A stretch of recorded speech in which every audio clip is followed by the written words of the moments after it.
The boy was sitting on a tree and looking at the sky when someone called him a girl appeared under the tree who looked unhappy about something. Yustafa's father was looking for him. The girl did not understand why he climbed the tree every time. The answer was simple. The young man promised that he would come down soon. The blonde didn't change her mood. The hero really didn't make any effort at all. This was already going beyond the limits.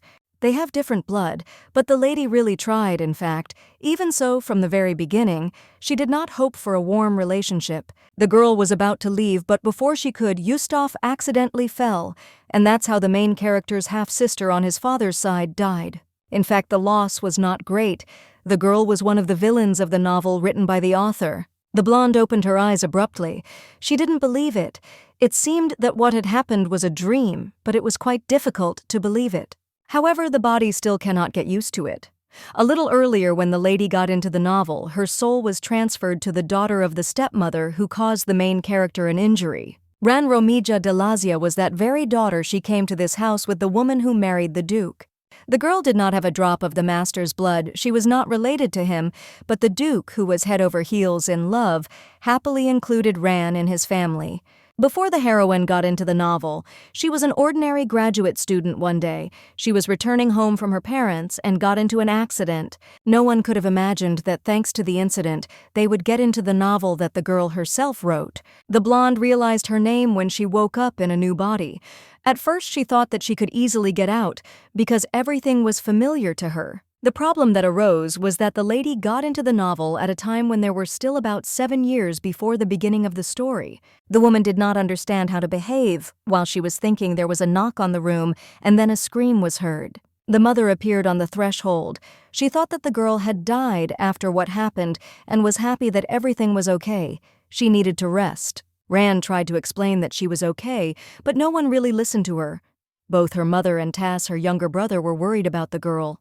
As far as I remembered in the original, the Duchess gave birth to a boy, and after that, began to make life difficult for the son of the Duke's ex-wife Eustache. Now she was furious. She was going to teach the boy a lesson.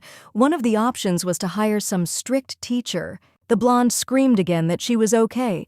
Because she knew that the teacher would leave the boy traumatized, she had to refuse. The heroine came up with another option. The young man could be sent to the academy in the morning, so he would be a little further away and would not interfere. Mother nodded. Ran was smart. Everything should have been better this way. Yus probably wanted to get out of the house too. Although there were some disputes in the end, the hero still left for the Imperial Academy. He simply had no other choice. The blonde thought that everything would be fine, but then 4 years later, her parents and Tas died in a carriage accident. The worst thing is that the girl knew about it. The woman couldn't prevent anything in the novel. The tragedy was on the ship, so the blonde thought she could play out her story. The day of the funeral arrived, and among many acquaintances, the lady noticed a man with dark hair in a dark blue academy uniform. Their gazes met by chance, and the maiden almost immediately turned away, although she understood that this was wrong.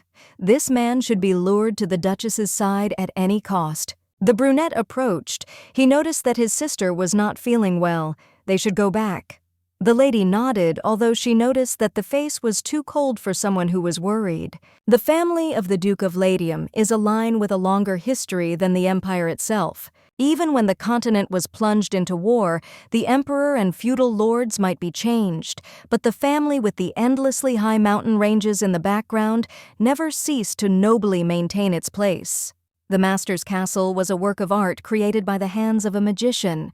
In the ice wall, the great sage Ibria left a sealed, dazzling snow-white door cleared of darkness. Now the family is on the verge of collapse. Winter has been going on for half a year, so the land is infertile. Latium is famous not only for its castle. There is an emerald crown of life. Green was considered an expensive color. The crown, which was valuable, belonged to the owner, and as if bringing a blessing of life energy, was originally created with the intention of increasing her favors. Even though Mother Ran was the head of the house, she hated her. She wore crowns made of rubies.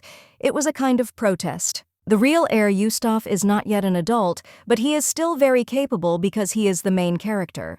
There was a problem. The uncle Baron Lindbog not only wanted to take away the entire inheritance, but also decided to force the guy to marry his daughter in order to kill him later.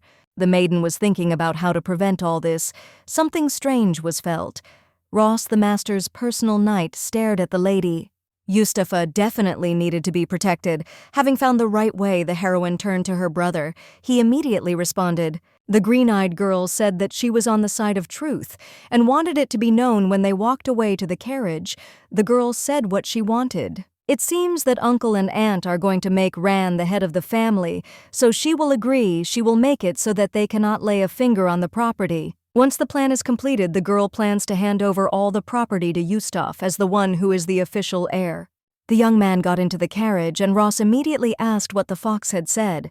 Upon learning the truth, he grimaced with displeasure. Her behavior was strange. The girl returned to her place. She was going to carry out her plan. The most important thing first was to gain recognition as the head of the family. The woman arrived at the official meeting, where more than 10 people were already waiting for her at a long table. The blonde realized that it was good that she had pulled her veil down lower so that they would not be able to see her expression. It was safer. There is a blue flame. This is the ring of the family. If someone other than the head puts it on his finger, something terrible will happen. A person who is not recognized as an official successor will burn, and the ring will only fully accept as its owner the one who knows the name of the spirit. All those gathered glorified the blue flame, a greeting that is said only to the head of the Latian clan. The woman is already halfway there. Uncle began to speak, asking to start the meeting. The reason for the meeting was generally obvious. Everyone knew what the conversation would be about. The man began to play his role, his heart breaking at the thought that his older brother's family was no longer with them. Others in the room, of course, objected. The Duke's line remains alive. Yustaf is still a minor, so the head of the family will be Ran, who is capable of this. Someone was against such a development of events. Even though the lady has the same surname, she does not have ducal blood in her. She cannot become the head. You can forget about it. The blonde decided to intervene. She knows perfectly well that there are also those in the room who are against her becoming the head. They have their own reasons. Yus is still a minor. That's true, he needs help to wait until the moment when he can take his rightful place. The beauty smiled as she looked at her brother. As long as he grows up, she will always be on his side and try to help. The woman presented her point of view to those gathered. She was going to be the head for only 2 years. These were temporary measures. When the lady sat down at the table, a whisper was heard. They can be understood, but if the problem is in the blood, the girl asked the guy to give her the ring. Yustaf hesitated at first, but then he held out the ring that was hanging on a chain.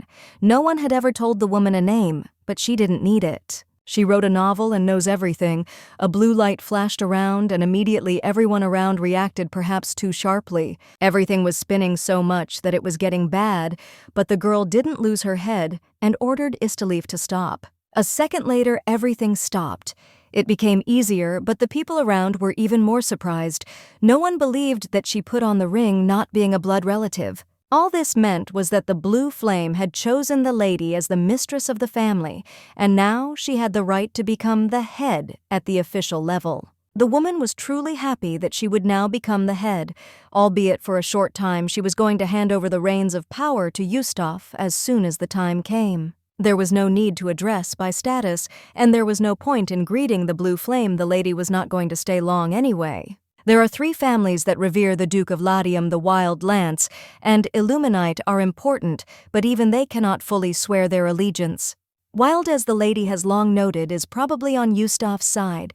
Baron Lance is incredibly honest, so he will not betray, but there will still be a third count. The main problem.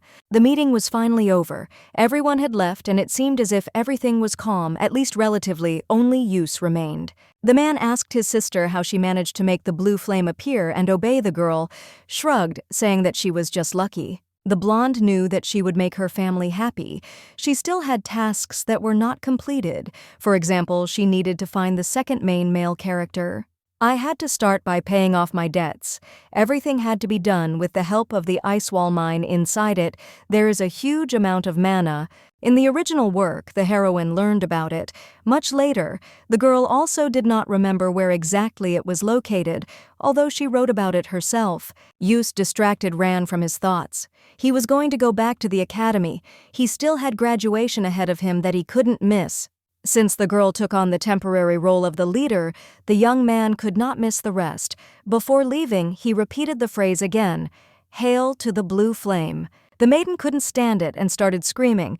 The ring still belonged to Ladium, he shouldn't behave like that, paying homage. The blonde reminded them that they were a family and it was time to move on to informal communication, but then she felt as if she had been struck. The man had never considered Ran a close person. As soon as the door closed, she fell face down on the table.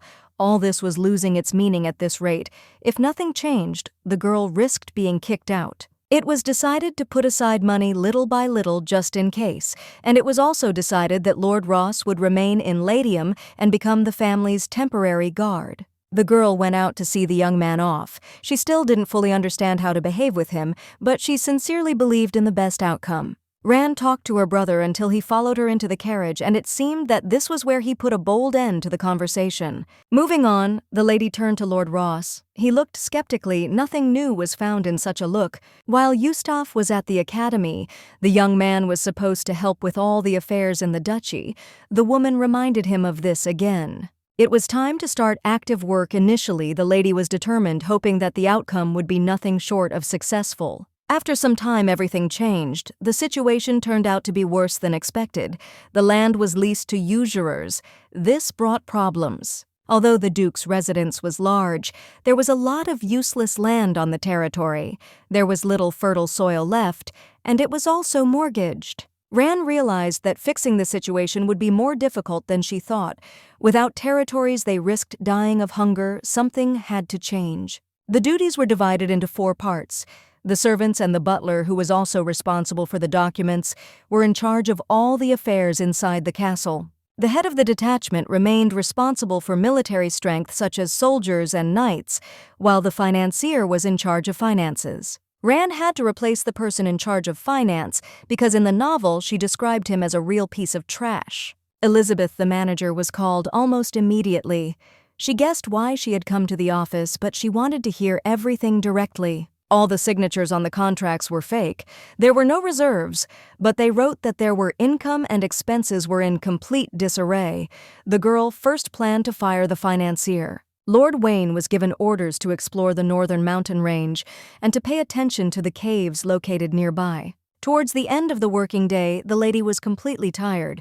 She sat down to drink tea when Ross came to her with complaints he heard that the head was sent for research. For some reason, the brunette thought that they were skillfully trying to get rid of the man because they sent him somewhere to a door from which it was difficult to get out.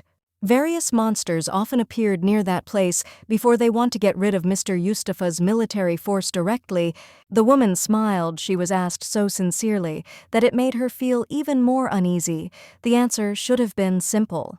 Eustace believes in the head of the knights, and the lady supports him. Ross was still unhappy.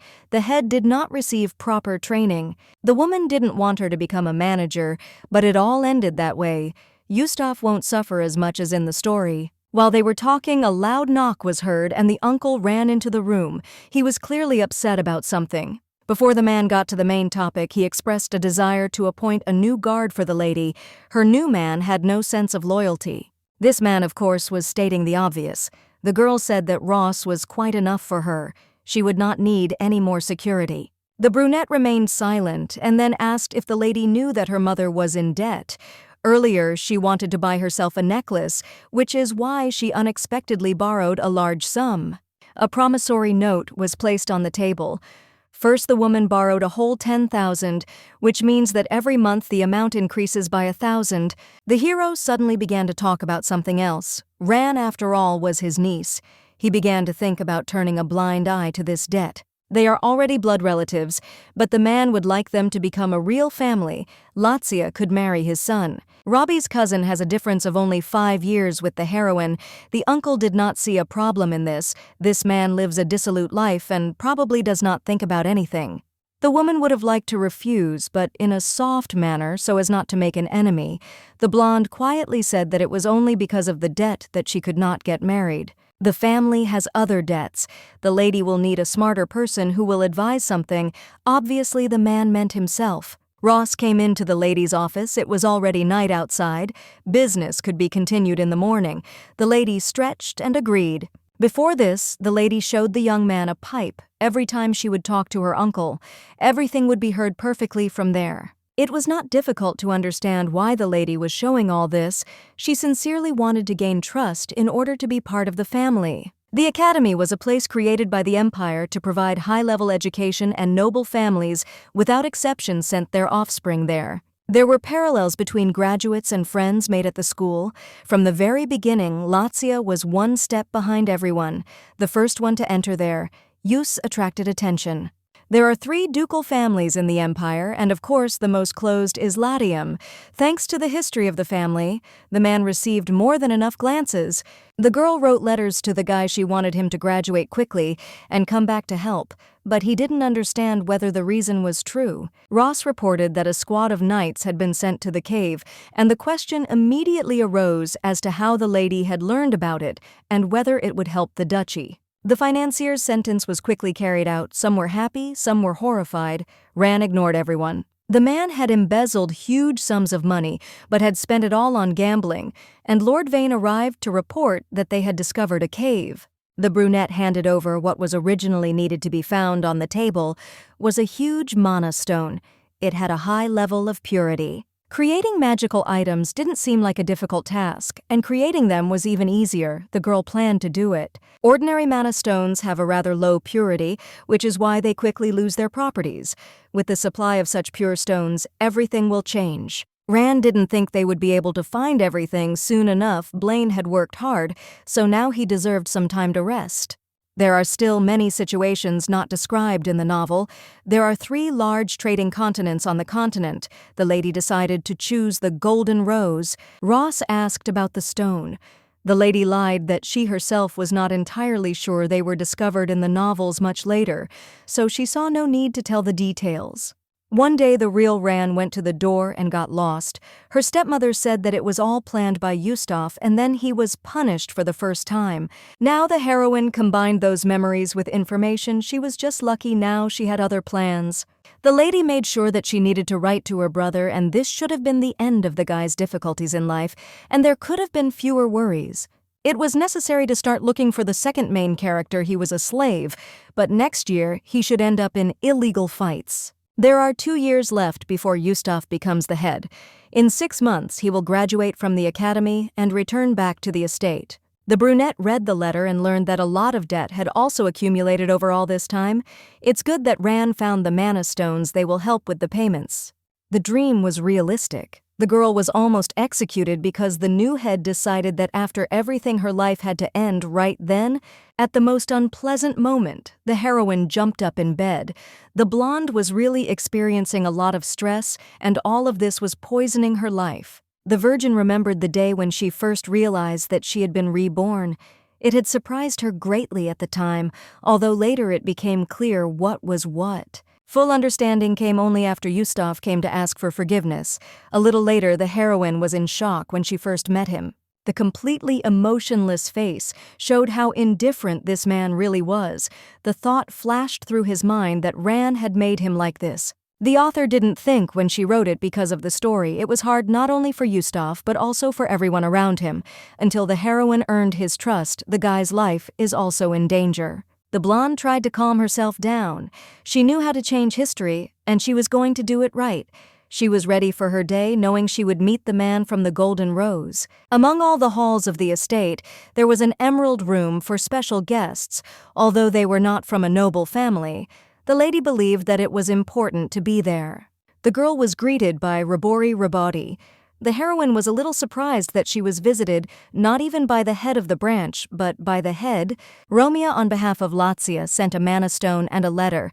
With such stones, changes were supposed to come to the world, and with them huge profits. Before coming to a stranger's house, the woman of course found out a lot, and was happy that now she was informed. Although Latium was an ordinary closed ducal family, the girl in front of the lady who became the head did not have a drop of the duke's blood. No matter how dying the family was considering their debts, Rebirth could not underestimate them. They got straight to the point. The heroine said that she wanted to sell the mana stones.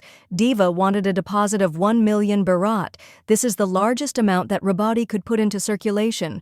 Romeo certainly knew a lot since she asked for so much money. Usually the Duke had imported the goods before, but the cost was much lower.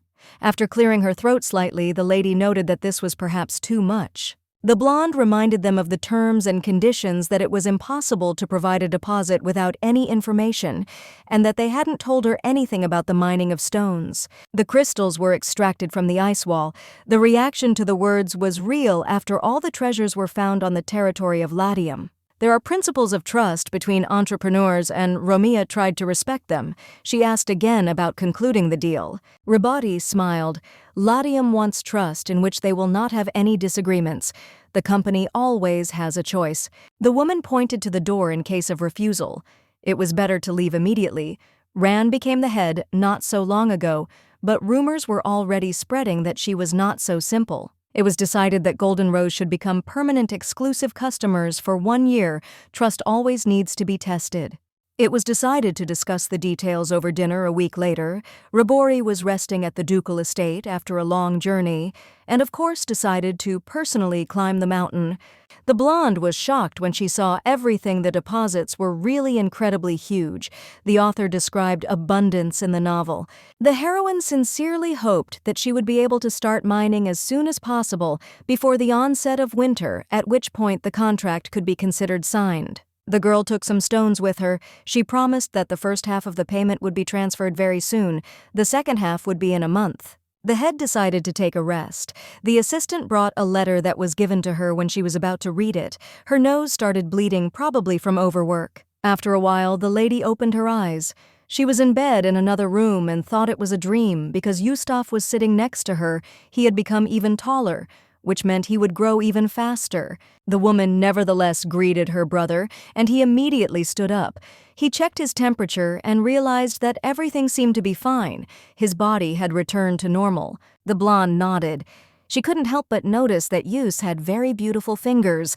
The brunette asked again, as if he wanted to clarify. The lady continued to speak as if she could not shut up. Her fingers were long and straight. Therefore beautiful, the man would play musical instruments well. The hero already plays the piano, but only a little. The young man promised that he would play for his sister at the first opportunity, but she noticed that he was bad. The guy didn't respond to the comments. His face remained stony, emotionless. Even in his sleep, Rand couldn't read what was going on in his head. It was time to sleep again. The man asked if he should turn off the light, but instead of answering, the lady asked her not to kill him. She would try to raise the duchy from its knees. In the morning, the girl barely opened her eyes. She looked around, asked if it was a dream, and having received a negative answer, jumped up in fear, not understanding what had happened. Yus decided to call a doctor first. The woman again asked not to kill her because she was really afraid of it. Suddenly, another thought came to mind. I became interested in how the man ended up in the estate he was just returning. It was just a coincidence. The academy has what's called early graduation. And before leaving, Romia asked her brother to get high grades, which is exactly what he did. The brunette received a report card and passed the exams a little earlier. Unless someone better appears, he will remain first on the list. Finally, the doctor arrived as expected. The lady was overtired. This is a simple reason after all that heap of work. The blonde was advised to eat well and rest for at least a few days. She refused. There was no choice. All that was left was to take medicine to restore her strength. Yus noted that it would be better to take care of his health. There was only more work. It was just beginning. There was no way to retreat. Coming closer, the man sat the lady back down on the bed. Lazia came especially because he heard that the lady could no longer cope. In any case, the blue-eyed one fulfilled the conditions of graduation. He is not obliged to stay at the academy even longer. There is no point in it. Everything continued as the lady wrote in the letter, and all the details are described in Elizabeth's documents. Yus read this the day before the meeting. The blonde began to realize what was happening. She quietly asked if there was a man next to her at night. The answer was positive. Romy wished that she would fall through the ground. The night was not a dream, and she had said too much unnecessary things now. Only regrets remained. The woman asked him to forget about what she said. The brunette chuckled. For the first time, he was told how beautiful his fingers were. The young man got ready to leave and advised him to rest. As soon as the door closed, the lady immediately fell onto the bed and buried her face in the pillow. She asked not to kill her. It could cause unnecessary thoughts. At the same time, it was for the best. The young man learned that they were afraid of him, and he could become at least a little kinder. Every time a new year comes, the Lazia family performs a ritual to protect the door, and this was the year that the stepmother and Ran took part. After the ceremony, Romia and Yus lagged behind. A bit that day, the girl returned a bit later. Apparently that was when she discovered the mana stones. In fact, killing his sister was never a priority for the young man. After the incident with the chariot, the hero realized that his unreasonable anger would now be directed at himself.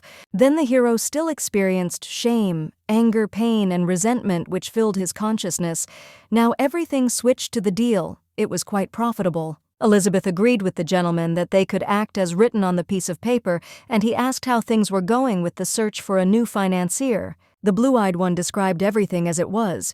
She managed to select the outstanding candidates and passed the information on to the head of the family. Everything seemed to be going well for Ran. She was overtired, so Yustaf would be handling things for a while. The maid brought the lady a full cup of medicine. She had to drink it all to the last drop, although it certainly wasn't easy for her. At night, the blonde couldn't find the strength to fall asleep. She remembered that she had slept for 2 whole days. Before that, she had been told about this before meeting with the doctor. The girl decided to go to the library. In the corridor, she accidentally met Elizabeth and began to discuss the documents and how Yustaf was handling them.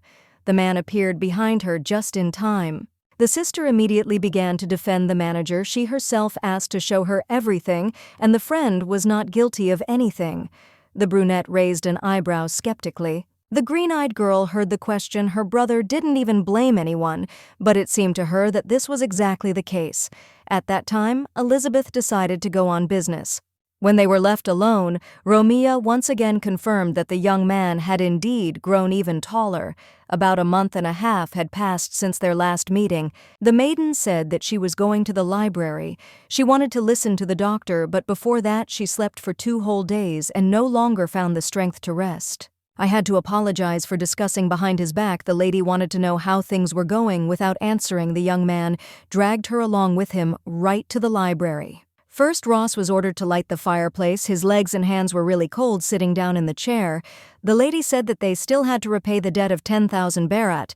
It would be possible to not pay the uncle and get married, but this is not the best option, because the candidate is so terrible that the girl is even disgusted. Yus clarified that if Robbie had turned out to be normal, his sister would have gotten married.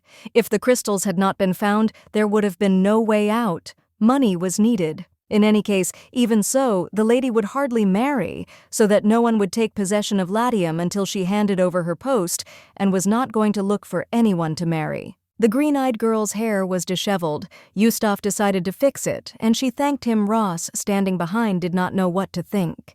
They are brother and sister. There could not be such a special connection between them, but also in reality they did not have the same blood. In fact, they are strangers. The Lord was lucky that his master had already returned. He was glad that it turned out this way, as was Romija herself, and the brunette decided to ask her why she believed in him. The reason could simply be the phenomenon itself. Yus always tries hard. He is persistent and will never give up. He does not show that he is having a hard time, but all people have special problems. The young man can really do a lot, but he shouldn't overwork himself. The work can be shared with a loved one, for example, with the lady. The man raised an eyebrow, not understanding why the lady was telling him all this, since she was the one who overworked and fell, and she should be the one who allowed herself to be helped. The heroine still didn't know what to do. She wanted to rest, but also complete her studies. She was offered to rest for 1 day and then return to the tasks. The young man picked up the lady in his arms to carry her back to the room. At first she was silent, and then she said that the daughter of Count Illuminite had fallen ill, and even the doctors didn't know what it was. In the original, the Count says he needs medicine and betrays the Duke's family. They could have learned about this remedy through the Golden Rose. They would have helped. When the lady remained in the room, she herself returned to her thoughts again. She decided to rest a little just for 1 day. They threw a bag of money and all the interest on the table to Uncle. He didn't believe what was happening and asked if Yus had sold his stepmother's jewelry. The answer was negative. Blue-eyed asked to return the promissory note. The man was angry because at this rate the plans to undermine the Duke's family could collapse. He took 1 coin out of the bag to check if it was genuine. Barat, obviously it wasn't even a scam. I had to ask where my niece was. She was busy with things. Obviously, she didn't like the answer about being busy. The man was going to go and see her in person. Yustaf remained calm as he continued to speak. If the hero wished to have an audience, he should arrange a time in advance and set up a meeting. Uncle continued to shout, declaring his high status. The boy's sister, the head of the Ladium house, even in the family, there are those who are higher and lower in status. And this is normal. The brunette had to swallow his anger. He handed over the receipt and asked to tell the owner of the estate that they needed to meet. Of course not. Everything was so simple. The man did not want to move from the spot until the time of the meeting was set, which would take place. When Yus closed the door, he immediately met Ross. The behavior of the relative was unexpected, but still the head will have to tell everything. Probably she is waiting. The knight asked if it was true that they were going to trust Ran. She was only temporarily the head, but everyone in the house showed her respect as they should. If Yus had graduated and returned back after 6 months, he would not have had the opportunity to squeeze back in. The man still said what he wanted. The woman did not understand what they wanted from her again. She specifically wanted her brother to go to the meeting. She did not want problems. The blonde, nevertheless, went down to the hall. She asked for forgiveness for her lateness. He immediately jumped up and noticed that Yustaf had returned earlier than expected. It turned out that the heroine herself also did not know that the man would graduate early. Even if she was surprised, it is still considered for the best. The lady was advised to be careful to keep a close eye on things, because there are already people trying to take the head's place, and it is not worth giving it to the young man, because he does not deserve it. The woman felt uncomfortable. The old man's thoughts were incomprehensible to her. In any case, her place would go to her brother in 2 years, but the uncle said that by that time the niece would not be safe. The hero has already started to take care of his master's affairs, which is generally logical. The girl recently fainted, which means that someone set it up. Mother Ran also asked to be given medicine for headaches, but for some reason she never got better until her death. The doctor who prescribed the treatment for the lady was brought into the family by the Duke's ex-wife. If you think about it, 90% of the events were not described in the original. They were woven into life themselves. Still, the beauty will have to choose whose side she will remain on. Her uncle left, and she fell onto the bed without strength. It is difficult to resist such an old man. There was a knock on the door, and Yustaf immediately entered, bringing with him some cold tea. In Latium, where there is an ice wall, it is not difficult to find ice even in summer. The girl drank it all almost immediately. A joke was heard that there could be poison in it. The heroine immediately asked again in fear and relaxed when she was promised that everything was fine. Of course, the lady's behavior could have been strange, but in the end she herself was afraid that she would be killed, and she had to believe in the truth of her words. Surely the girl began to think that since they had become friends a little, they would definitely not kill her. Her thoughts had the right to exist. On the other hand, the hero would not be surprised if, on the contrary, the woman constantly suspected her brother and was cautious with all her actions. The blonde thought about it and gave an answer. She really thinks that as soon as Yus becomes the head, he will want to kill the lady, so she tries with all her might to become his best friend. Even if in the end nothing could be changed, the lady tried to calm herself down by saying that she could not do anything. A cold atmosphere hung in the room. Rising, Lacia asked another question. He wanted to know sincerely why the lady thought about it in such a way. Virgo cannot think that nothing can be done about her fate. She must at least have sympathy or remorse or despair inside her. No matter what Lacia felt, her brother wouldn't like it anyway. He was going to make his intentions completely clear. Stepping back, the heroine tried to understand whether they hated her. Having let go of the lady's throat, the man walked away and said in disappointment that he didn't understand. There was silence in the room until the girl smiled slightly and decided to reveal her feelings. In fact, she felt a little guilty. Until then, Latium had been a nuisance to the Duke for half his life, and if he had wanted to kill her, there would have been enough reason to take this step. If the brunette can do without murder, the lady will be happy after transferring her status. She will pack her things and immediately leave the estate. The topic turned to the uncle. It seems he is well informed about the internal affairs of the family. Usually the state of the head of the house would remain classified, but the hero knew about everything, which means there are his people in the house. There are puppets in the house, most likely not even one or two of them. The blonde realized this, so she said that it would be better to eliminate these people. The stranger's goal is blackmail, which means you need to search through provocation. The man hopes that they will show themselves and everything will be calm. Uncle was very angry. He was the second son and received the title of Baron from his father. Mos Urus was also the one who passed on the Latium family name, but in the end, the head was the daughter of a girl who was not even related to the Duke. The gentleman's family was large, and in high society the young man's name could attract a huge number of glances. Of course, he had a fine, high, ivory-colored estate traditions, reputation, and money that could have belonged to Moss. The legend of the blue flame also turned out to be true. The girl was lucky, and she summoned that spirit. The master will have to hurry before the chances disappear completely. Robbie was called to his father. He was just going to carry out his plan a little earlier. Ran is a good girl, and then the young man will become the next Duke of Latium. It was summer outside, but for some reason the girl was cold again. Latium remains a cold country in any case, even if the temperature is high in other countries. In fact, in winter you could freeze to death if you didn't handle what you had to do correctly. The girl didn't quite understand why they didn't create items like a regular fan with the help of magic. The heroine stated that they needed a master. She wanted to supply the lands with items created at a low price. The brunette asked what would happen if resellers appeared. It will be necessary to hire a person who will regulate everything. Yus did not seem skeptical, given the whole situation. Next week, the first shipment of goods to the Golden Rose will be completed. There are a lot of stones, so everything will be fine. The magicians were alarmed by their desire to enter the territory of Latium. The maiden laughed.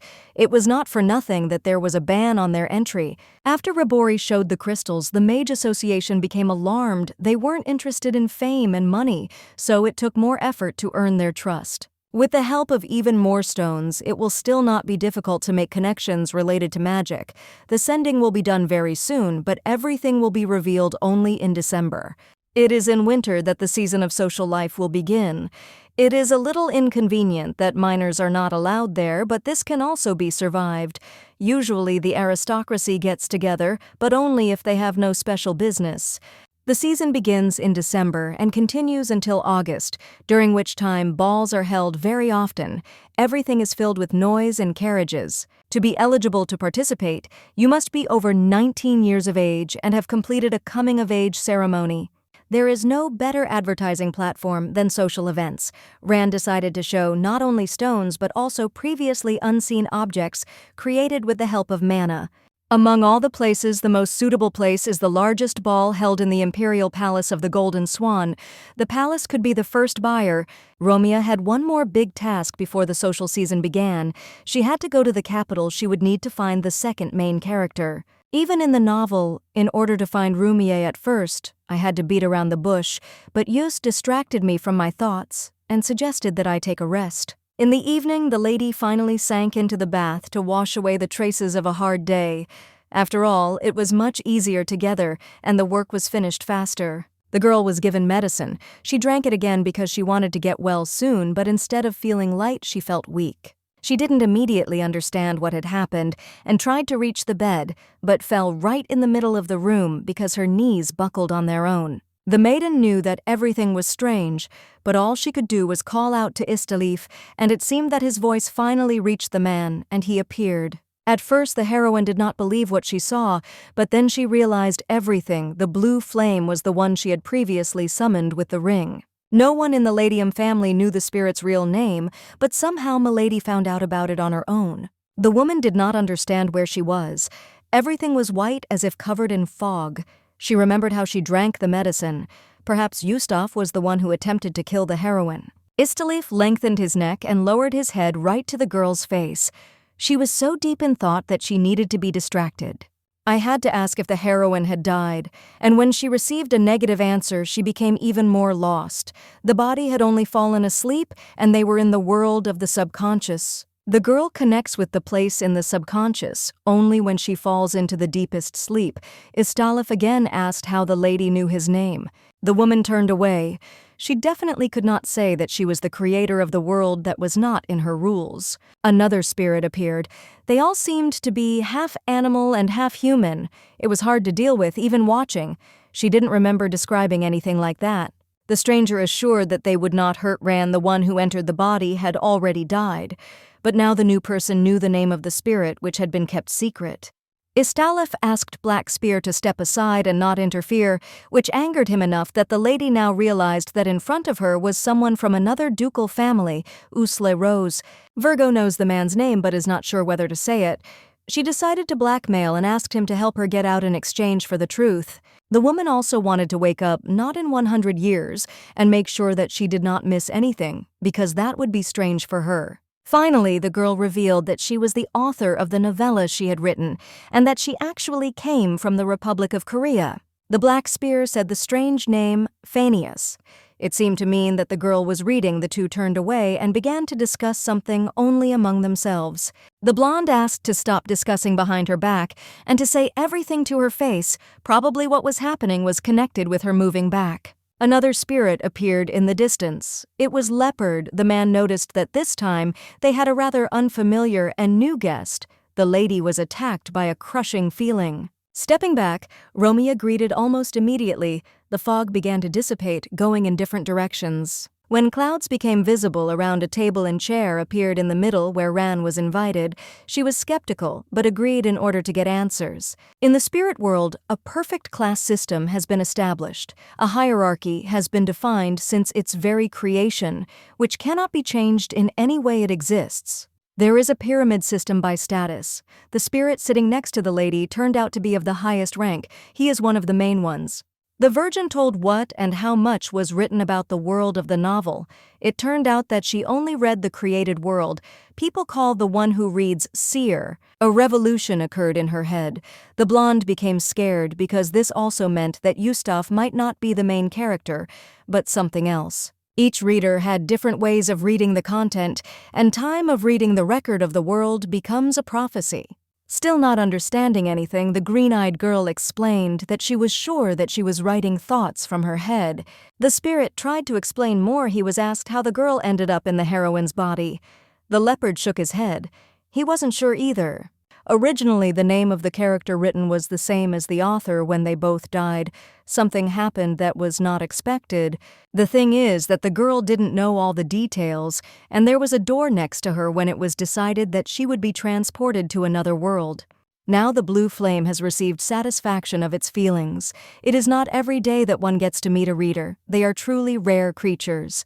Everything around her started spinning. She went back because their agreement was in force. She had to return to reality immediately after the story. The woman almost fell out of bed, and yet she was unlucky. At first the lady did not understand where she was and jumped up to look around. Running to the mirror, she breathed a sigh of relief. Thank God.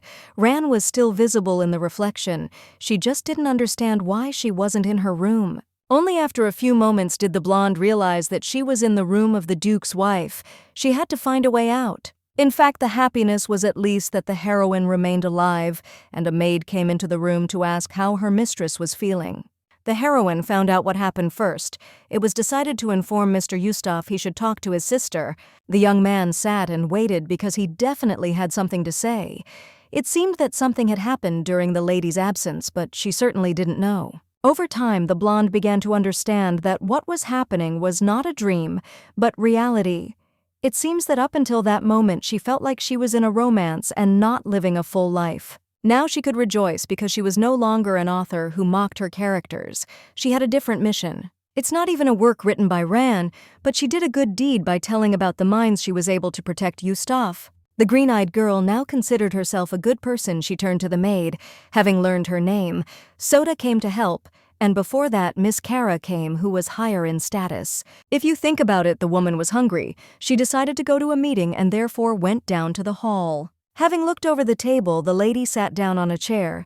It turned out that the brunette was very worried about her. The poison or sleeping pill was added by the wrong person because he wouldn't have been so stupid. The sister calmly began to eat, which was strange. She was not afraid that there would be another attempt on her life because the guy needed her at least until the ceremony. At first, the gentleman did not want to tell what happened while the lady was sleeping. It turned out that the maid had been bribed by Robbie and asked her not to tell anyone anything. When the girl ran away, literally around the first turn, she met Yus and Ross. She should have been nearby, then she would have had a chance to survive. When the man had already started to reach out to Ran, a brunette appeared behind him and put a sword to his throat. Yustafa was disgusted to see this man. When Robbie realized who was standing next to him, he immediately began to stutter and said that there had been an unfortunate misunderstanding. Blue-Eyed remained skeptical, which was generally logical. The girl was put to sleep and they tried to take her clothes off. All this is not just like that. The young man thought about pulling his sword, but he knew that then everything around would be splattered with blood.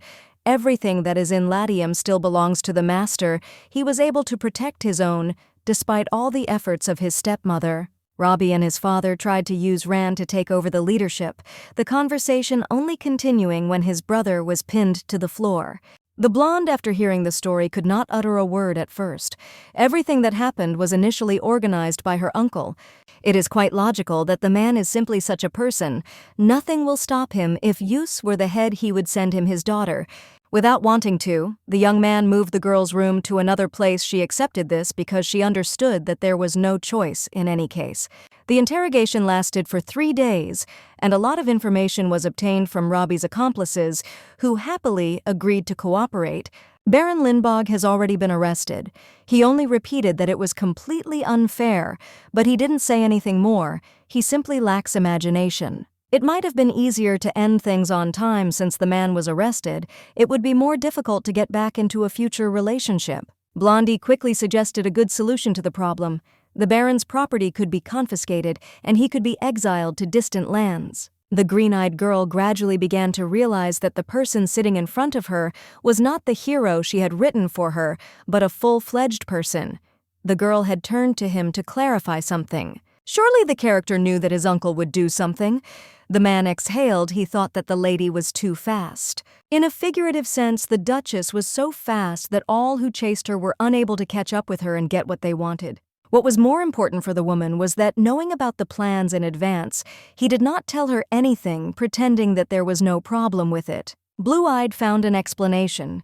Even for these actions, the Baron also began to act faster than he expected. It was necessary to lead him into the very dead end. The brunette deliberately did not prevent everything from happening, and he did not even hide it. Catching someone at the crime scene, as a rule, was always the easiest. The blonde understood, but it was scary to think what would have happened if her brother had been late even for a moment. Being used as bait was not on the list of plans. However, it was the lady who could not foresee her uncle's steps. She thanked him for saving her without help. Everything would have only been worse. The young man could not tell everything in advance. At that moment, a strange fear lurked inside him. He was afraid that if the girl found out about the whole plan, the enemy would act differently from what he assumed. The heroine herself entrusted the security to Yusu, although he was given control over all issues related to the protection of the palace and its mistress. The conversation turned to something else. It was strange to mention it in the situation that had developed, but the lady reminded him how she had asked him not to kill her. At that time, the woman mentioned that if her brother wished it, she would die, but now she takes her words back. She did not intend to end her life so soon. There is no longer a sense of obligation to the beauty, so she will live more diligently. Yus agreed. This is great news for him because he did not want to die. The brunette asked in response about the intentions to make him the head and whether the plan had changed. The green-eyed girl immediately jumped up. The task was in development. The plan was not supposed to change even a little bit. In 2 years, the man would turn 18, and then he would take the place of the head. The girl did not want to continue to do all the difficult work. It turned out that Ran never thought about what would happen to her after the contract was broken. They could have created another alliance. Other conditions would have suited everyone. The fact that the girl continued to eat while sitting at the table even after she was almost poisoned was stupidity. But for Yus, it seemed like courage. She would be the only person capable of betraying him. Subconsciously, no one would want to be deceived. It is difficult for a person to trust, but it seems that their union provided only this option. The blue-eyed man finally gave his consent. The blonde was immediately happy and instantly beamed. She wanted to move on to discussing the details, she just needed the money. Any amount can be spent from the duchy's balance, and although at the time of the conversation there was a negative balance, the permission was not removed when money appeared. Ran stopped her brother and his reasoning. She doesn't care what the head will spend, she needs personal money for her as Ran. Even such conditions were agreed to, but the question remained. After Mustafa became the master, in order to remain the daughter of the Latian family, the girl would certainly have to get married. In the strange situations that could arise in a novel, the heroine must become involved with the second protagonist, but he is not her type. Yus asked to meet in the evening to discuss all the details again and then left. Ran still didn't understand whether he liked her or hated her, yet their relationship was more friendly. The whole situation turned out to be more complicated than expected. According to Uncle Robbie's plan, he was supposed to do something terrible and then say that he did it out of love. Letting the guilty ones go would not be the best decision. Yus initially intended to send them to death, but it would be better to stop at Exile. The gentleman did not want to do anything wrong, he simply insisted on his option, and the Baron's son would also be prohibited from visiting his father's heavenly estate. The territories of Latium are huge, so there was a separate court there. In any case, the most important thing was that the problem with the uncle was resolved. It was necessary to pay off the debts to everyone else as soon as possible. This way it would be easier for Mustafa to live in the future. He would know that everything is okay. The young man's future was supposed to be bright, and he was supposed to be happy next to the main character, Shinna, about whom of course he knew nothing yet. The girl started talking about the jewelry.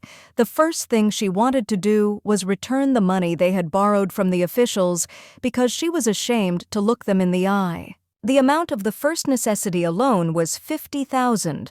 Berat, the rest was 200 or 300,000. It seemed that every year Latium would do nothing but pay interest.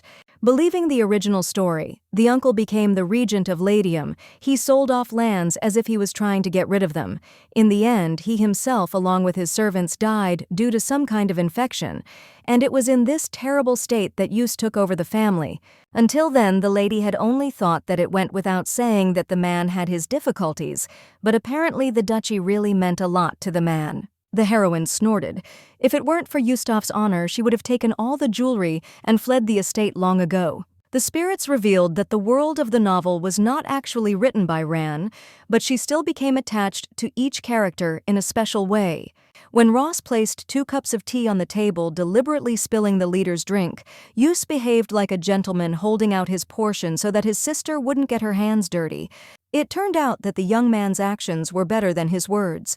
The man asked again about those decorations and whether the lady would be against selling some of the jewelry.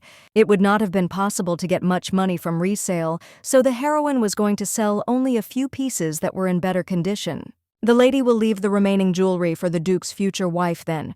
When Sheena appears, it will be necessary to give her everything she needs. Time flew by. The man sent by Rabati assessed several sets of jewelry and paid a generous sum. First, the debt was paid to Wild and Lance. The Baron said that the money could not be returned, but still seemed satisfied they borrowed large sums. It was difficult for their families. Very soon, rumors began to circulate among the servants. They learned that as head, the woman had sold all of her mother's jewelry. The blonde knew that gossip would spread, but she still hoped until the end that they would talk about how after they sold it, the money was put aside for the family. Yustaf said that what happened was for the best. The girl did not understand at first, but then she was happy because in this way they would be able to select people. When it is revealed that there are mana stones, of course everything will be simpler, but while there was still time, the heroine was going to find out who works for money and who does not. It is difficult to find those who can truly be trusted. Finally, after a while, a master wizard of low birth named Lydia and a boy named Francis arrived. The maid almost immediately asked the maids to escort the two through the rooms. From the moment they entered the house, everything had to be a secret. Very soon, one of those very same mana stones was shown. It had been 20 years since anyone had seen anything like that. They are extremely rare. The blonde smiled. She had hoped that with their help they would conduct research and invent for Lazia the stone was not so valuable because they had a lot of them. The aim of the duchy was to make such stones generally available regardless of whether a person had money or not. Mages are forbidden to come within a 10-kilometer radius of Ladium masters are exempt from the rules, but they are not eager to come. They were stupid to refuse and decide to send Lydia and Francis. They will help each other. They will become the official masters of the family. The woman bowed in respect and promised that she would do everything to show a good result. The Duchess nodded. First of all, it was necessary to make a magical device that would make the blanket warm.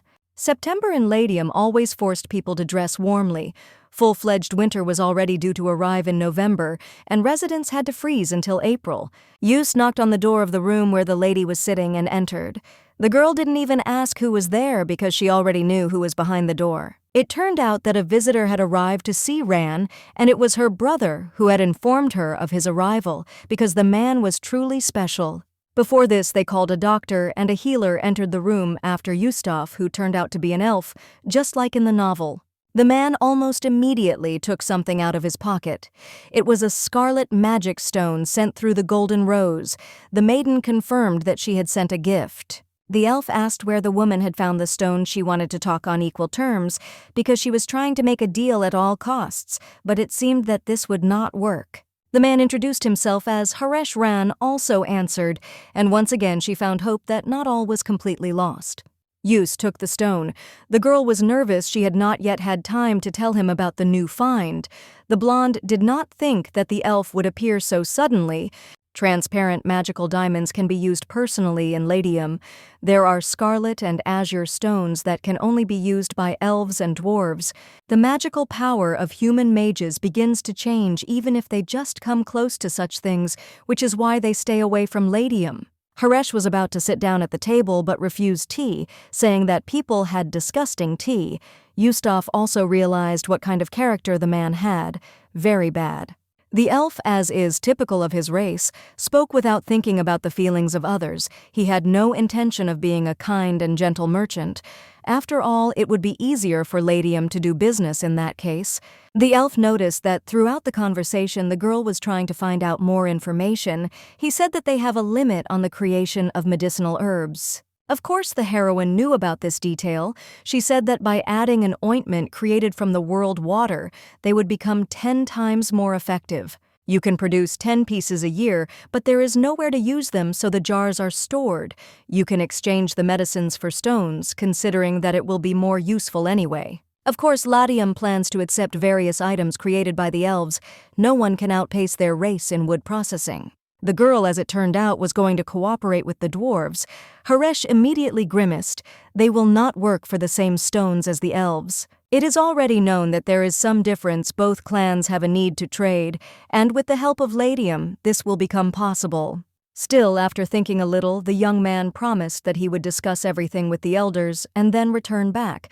Initially, the lady wanted another man to cure the Illuminite's daughter. It was already evening outside. They could visit her in the morning. The maiden wanted to show her a place to spend the night, but the elf was getting ready to leave. He felt stuffy in the people's house, so he promised to return at dawn. As soon as the window closed, Yus's dissatisfied cough was heard. He wanted to listen to an explanation. The woman tried to justify herself, but it was difficult for her. As soon as the lady opened her mouth, the Duke announced that Robbie had recently died. He had gotten involved in another gambling game, but already in exile, and there he was killed. This is a disgrace for the whole family. So the blue-eyed man visited his uncle, but he simply remained silent. The man did not say when exactly the meeting took place. He simply did not want to. Finally, the maiden explained everything the blue-eyed man decided not to ask for, now how she knew all this. But he could tell how he himself could use the stones. The young man held out one of the diamonds. If he had the opportunity, he would have certainly attacked the magicians. At the very least, he could have threatened them with stones. In fact, it was the magicians who changed the conditions of the war. The woman actually thought about this option. Although she came from Korea, there was a temporary truce there, but still. Ran wanted to start by keeping the existence of the stones a secret, and then send a person to the Mage Association to tell them about their danger. The young man suggested acting accordingly. With the option, Ran thought about everything and actually realized that the plan was not so bad. It was brilliant. The brunette quietly asked who Ran really was. The girl began to worry as if someone had seen right through her. She was very bad at lying. Even her brother noticed it. To begin with, it was decided to send a letter to the Count. The young man was about to leave. Before going out the door, he asked if his sister would be able to contract. At first, the lady did not understand everything at once, but then she realized that she had said this before. It was not the best decision, but then she did not think about it. Falling face down on the sofa, the girl sighed in disappointment. It was still better to prepare a retreat plan so that no other problems would arise. The Count's mansion was quite far away. Haresh said that he found it stuffy to ride in the carriage and decided to ride sitting next to the coachman in the fresh air. Yustaf remained at the estate, so the heroine left with a calm soul. She could finally feel freedom again after so many long months. When they arrived at the place, the woman barely got out of the carriage. Her back was stiff. She immediately began to think about the next magical invention for convenience. Illuminite met the guests at the threshold instead of greeting the elf, immediately asked where the patient was and where he should go. Ran tried to justify herself. After all, she couldn't lose a good relationship. The man nodded. It didn't bother him. He just needed help. When the brunette entered the room, the patient immediately grimaced and ordered to air out the room. Cold air was not the best idea, but stuffiness was even worse. As soon as Haresh was at the girl's bedside, he ordered her to extend her hand to him, examined her, asked if she had continued to take her medication, and then gave his verdict. The disease was called Shvimrikika. The medicines, it seems, began to be given after the lady became weak. Then everything began because they became poison for her. Substances continued to accumulate in the body. People often use strong drugs unnecessarily, but now simply stopping taking what was prescribed will not change anything. The volume will simply have to be reduced gradually, and then in 6 months there is every chance of being healthy again. A joyful atmosphere hung in the air. Ran promised to pay, and although the Illuminite wanted to offer payment himself, he was refused. He and the lady had their own deal, not for gold. Haresh also decided to write out a small prescription. The maiden expected that, of course, it would be written in Elvish, but he wrote it in normal language and in beautiful handwriting. Blue-eyed promised that he would visit the lady much later. It would be easier, that way he again escaped through the window just to avoid being near people. The Count invited the girl into the guest room for a short while to talk, and the little girl's older brother went there with her. He was incredibly happy, as was his whole family. He promised that as soon as the girl got a little better, they would definitely repay the kindness with full generosity. The heroine was offered a little drink. She just smiled and answered negatively. She will drink a congratulatory glass when Lulu gets better. The Illuminite asked the Duchess directly what she wanted. He did not understand what she expected from friendship sitting down. She stated that in the future she would use their connections. The Count is connected to the underworld. What has an open side also has a reverse side. The man nodded. He even wanted to admire the possibilities of the duchy. Of course, it wasn't entirely clear what was going on, but the red-haired man wanted to know where and for what purposes his connections would be used. Ran wanted to make her search easier. The hero thought and promised that if he was ordered, he would try to use his powers to find the person that the lady needed. She breathed a sigh of relief. Soon after agreeing to keep the entire conversation a secret, the heroine left in reality. Ran shouldn't have been so worried about everything since this wasn't even her world, but she couldn't stop. In a year, Rumier will have to get involved in illegal fights. He needs to be saved from this horror. The girl promised herself to do everything possible. At times, the heroine regretted that she had not described the details in more detail. Her heart was heavy, only because the beauty did not know the full story. In the end, Ran was about to return. The owner was informed that the elf unfortunately was lost, but the girl would be fine. The young man didn't quite understand why he was so worried about the girl. His concern would be obvious if she were an ordinary aristocrat, but in her case everything was very unbalanced. There were still many questions in Titus's head. He didn't understand how Ran managed to find out about the Count's daughter being sick or about the magic stones. She had been chosen by the blue flame. Before this, the stone had not chosen anyone who did not have the Duke's blood. The man turned to his assistant and asked to find out in detail what the Count would do after the heroine's departure. Blue-eyed talked to the green shadow of the House of Lazia. Although at the moment the head is the lady, the first green shadow came to Yustaf. Even earlier the guy learned about this guild from his late mother. In any case, Romia was a temporary head. She did not need to be initiated into all matters. A secret organization can't be maintained by loyalty alone.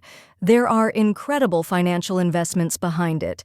The man spent huge amounts of money as team money, and the girl didn't ask anything about it, so everything is fine. While Yus was thinking, he himself did not notice how the young lady returned home. The servant reported this. The blonde asked from the doorway why the man still had not had dinner. At the table, Romia explained what had happened and how the count's daughter would be treated.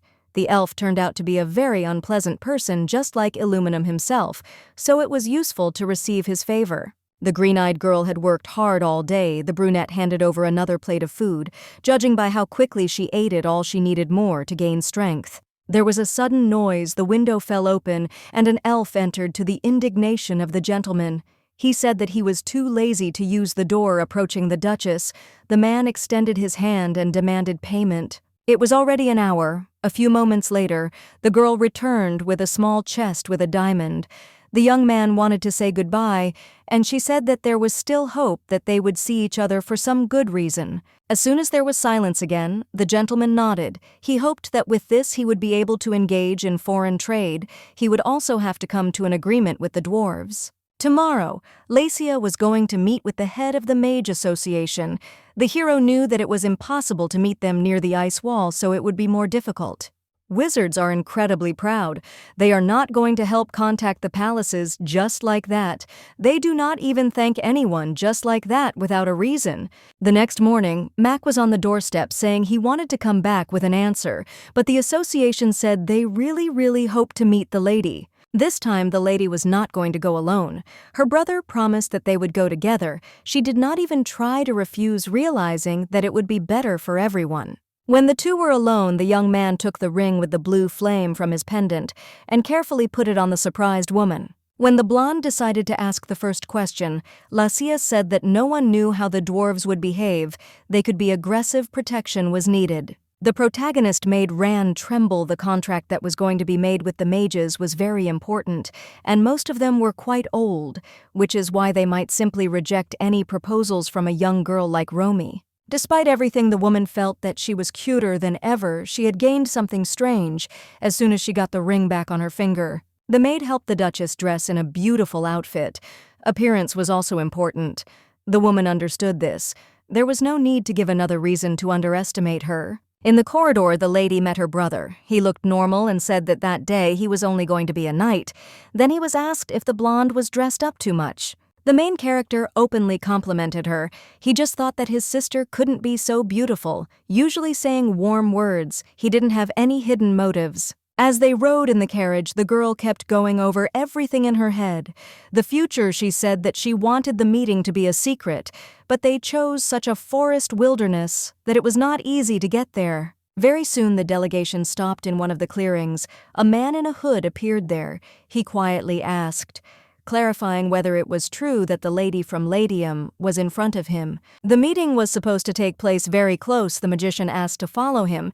They used magic so that ordinary people could not see this place. The people who wanted to go with the leader came out, but the stranger objected. The girl still could not be left alone, so she proposed the defender Yustafa as a candidate. For about 10 minutes, everyone followed the forest path.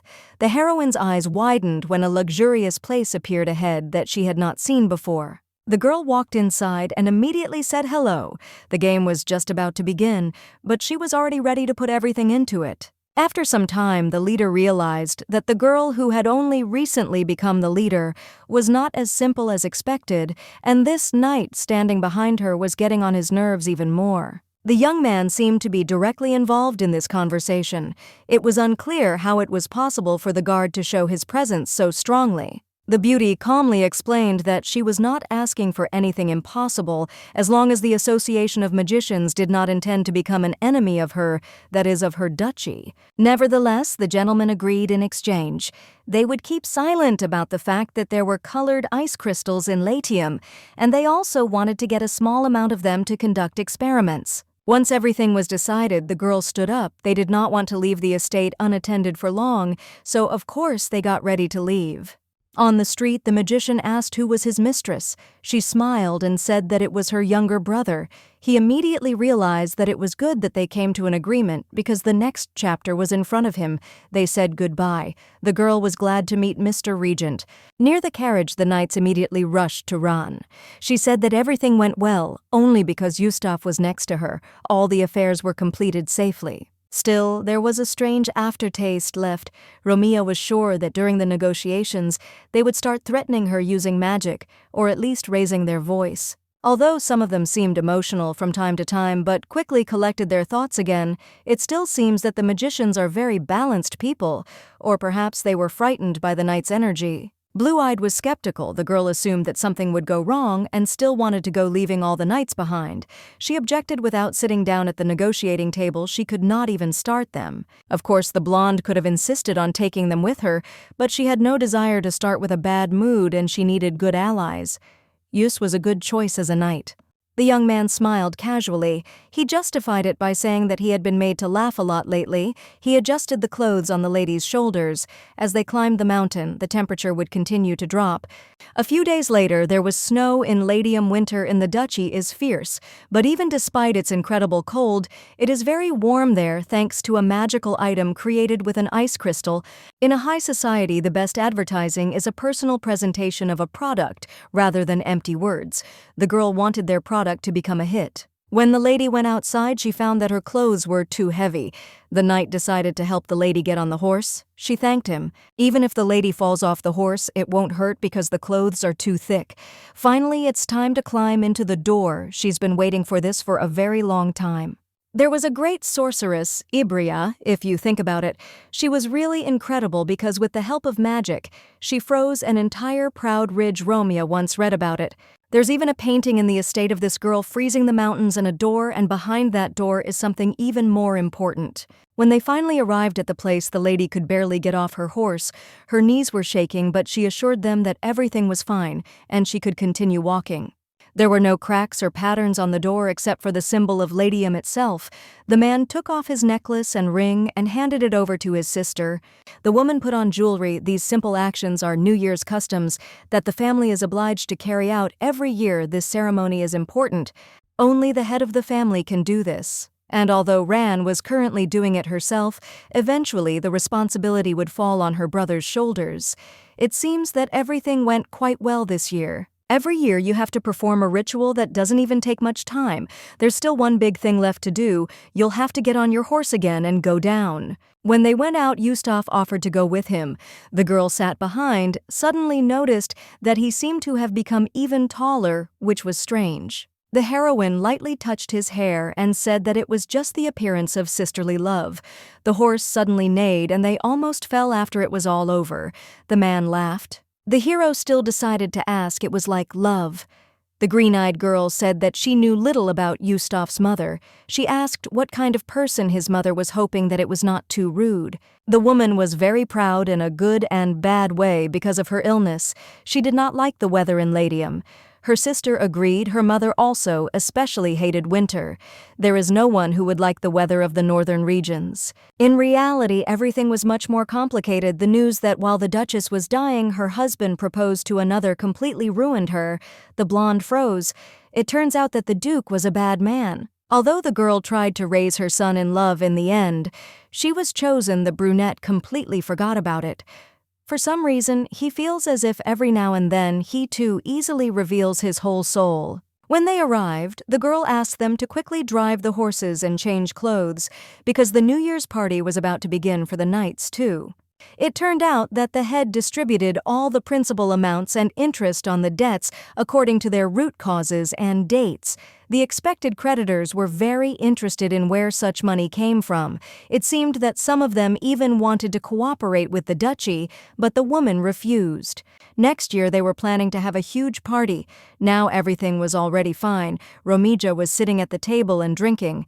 But Yustaf came up and gave her a glass of water to sober up a little. As soon as it became more clear what was going on, the blonde noticed that he was in the academy uniform. Of course, the girl does not have a fortune, but she could buy her brother one suit. He looked closely, noticing that the dress was a little short. This dress belonged to her mother, and she was shorter than her. The Duchess was an elegant lady. She always bought suitable jewelry, dresses, and shoes for the new year, thus dressing from head to toe. She said that this was a kind of payment for the fact that she lived too far away and could not get to the New Year's celebration at the imperial palace. Compared to the wives of other families, the lady was always ahead of fashion. Although, because of this, the duchy went bankrupt. Everything changed with the sale of stones. A young man distracted her from her thoughts. He invited Ran to dance. The woman said that she was a bad dancer, but she was assured that they would help her with everything, and as soon as the music started, the couple began to dance. Everything was fine until the moment when the lady accidentally stepped on her partner's shoe. Blue-Eyed swallowed his hurt and pain and said that he agreed that the lady really couldn't dance. He just didn't want Lazia to lose face, which was logical. The sister knew that their family was a very ancient lineage with its own traditions and glory, but she could not say that this was something incredibly important to her. Besides, it was cold there and everything was not very good. Everything on the territory belongs only to Yustaf. His mother has been telling the young man since childhood that he needs to be calmer and find a compromise without expressing emotions. Sister should have practiced dancing before leaving for the capital when the music ended. Another began, and the lady was invited to a new dance, although they saw how bad she was. The knight laughed after a while, noting that his skills really needed to be improved. The conversation turned to Ross.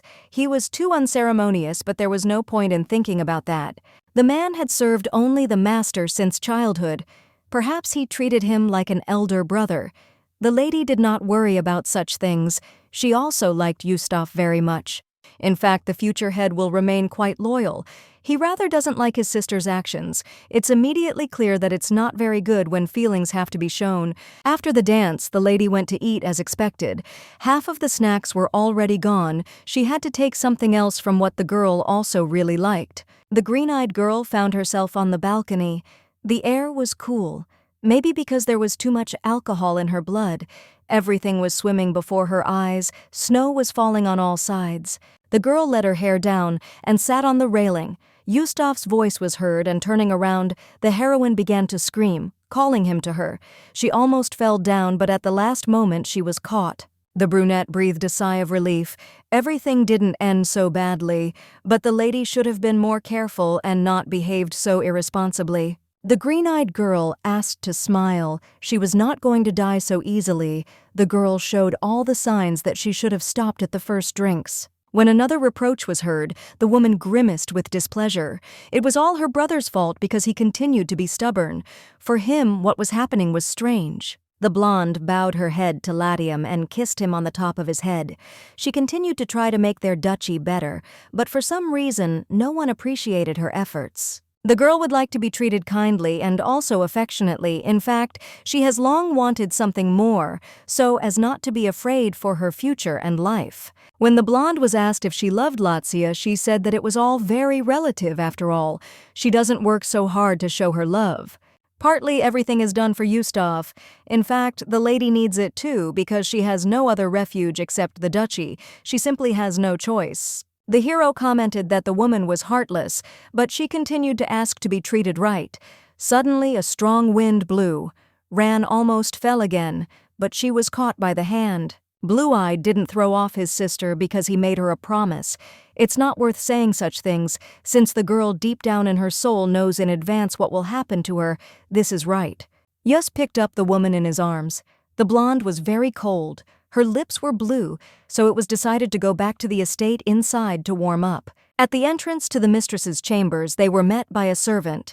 She immediately noticed the state of the Duchess and offered to prepare a warm bath. At this time, Yustaf went to another training session as the master requested Ross appointed a capable person as a guard so that Ran would not have any further problems. The sister believed in promises, although in reality it was strange her life depended on one single moment. But in reality, everything is more complicated than just a moment. The next morning, Ran was hysterical. She blamed herself for her behavior because of the alcohol she had behaved incorrectly. She behaved like an older man who was trying to cling to a girl. It was decided to go and apologize first, so the lady went to the gentleman's office. As soon as she got ready, the lady immediately asked for forgiveness, but the young man said the same thing in response. The brunette calmly explained that he forgave the lady for her strange behavior. He should be kind and gentle. This is exactly what the beauty said when they had a conversation. The man brought up something else, and it was a positive reaction. He had already mentioned that she needed to take up dancing, but now he reminded her again that she should take it up seriously. The heroine nodded. She wanted to mention something else. She wanted to change the sugar production so that they could eat it whenever they wanted. The blue-eyed one thought that it was available to them. In the capital, everyone was interested in the wings of the heavenly stallion. When the thing was put on a horse, transparent, shiny wings appeared. As far as the heroine knew, the empire was the first to do this, and then the rest of the nobility followed suit. Ladium, as a supplier, was obliged to give the Golden Rose a small percentage. The girl was only afraid of meeting the Empress. She knew that as soon as she found out about the crystal mining, she would immediately start demanding a huge tax. The emperor gave lands and titles to his vassals about 300 years ago, but the duchy is different from them, because it is an ancient family that already existed. At that time, it was called the Protector of the Door. In fact, magicians can approach the ice wall, so the first emperor was not able to reach the lands and drive out Latium. The leader bowed his head but also paid very low taxes. The blonde understood that once they had a mine, everything had to change. Previously, they had excuses about poverty, but now they would have to ruin their relationship with the ruler. Yustaf suggested doing as they had agreed. Earlier, there had been talk about slightly increasing the tax before the royal retinue set its sights on the duchy's property.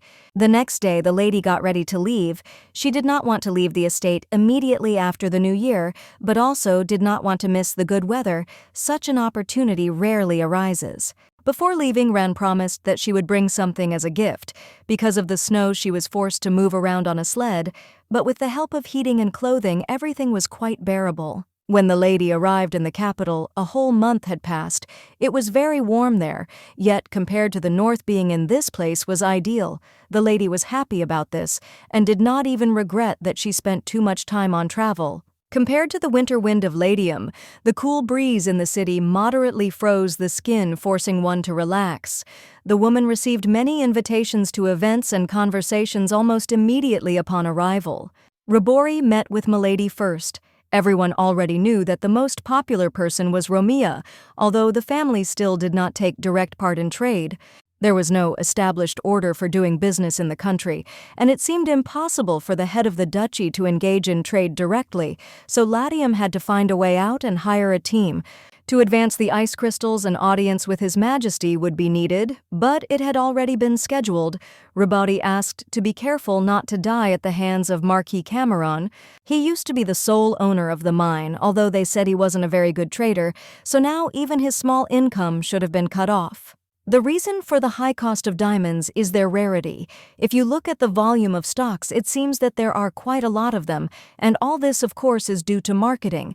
Ran had a clear plan. Robori had to tell everyone that despite the fact that the imperial family had the right to use the services of magicians, they also had ice crystals. For the upper classes who desire special magical items created by the elves and dwarves, Latium will sell them at exorbitant prices. And all this will only fill the treasury. Rumors spread very quickly. They were all about the future reception in the duchy. Then it became impossible to get an invitation because it was given only to sufficiently influential aristocrats. Along with popularity came negative talk. Many discussed the chapter, specifically saying that it did not deserve anything good because it does not even have the blood of the deceased duke flowing in it. Ran tried not to pay attention to the gossip because she didn't care. She had her own plan. The number of suitors was growing, although she said that she definitely wasn't going to get married. The lady was once again presented with a bouquet, but this time it was unusual because it consisted only of flowers that grew in the south. The maids exclaimed that every woman dreams of something like this, but the woman had her own ideas. Soon, Rolf reported that Marcus Cameron had come to see the lady. The man had tried to arrange a meeting more than once, and finally Rand decided to come out and talk to dot all the I's and cross all the T's. Initially, she was offered to simply skip, but it was impossible to refuse so easily. After all, the man most likely would not calm down. Having gone down to the main hall, the girl greeted him. The old man did the same in return, albeit with reproach. He was definitely irritated. The girl seemed impudent to him, just like to many who spread nasty rumors. The Marquis began with the most important thing because he came to give the last warning.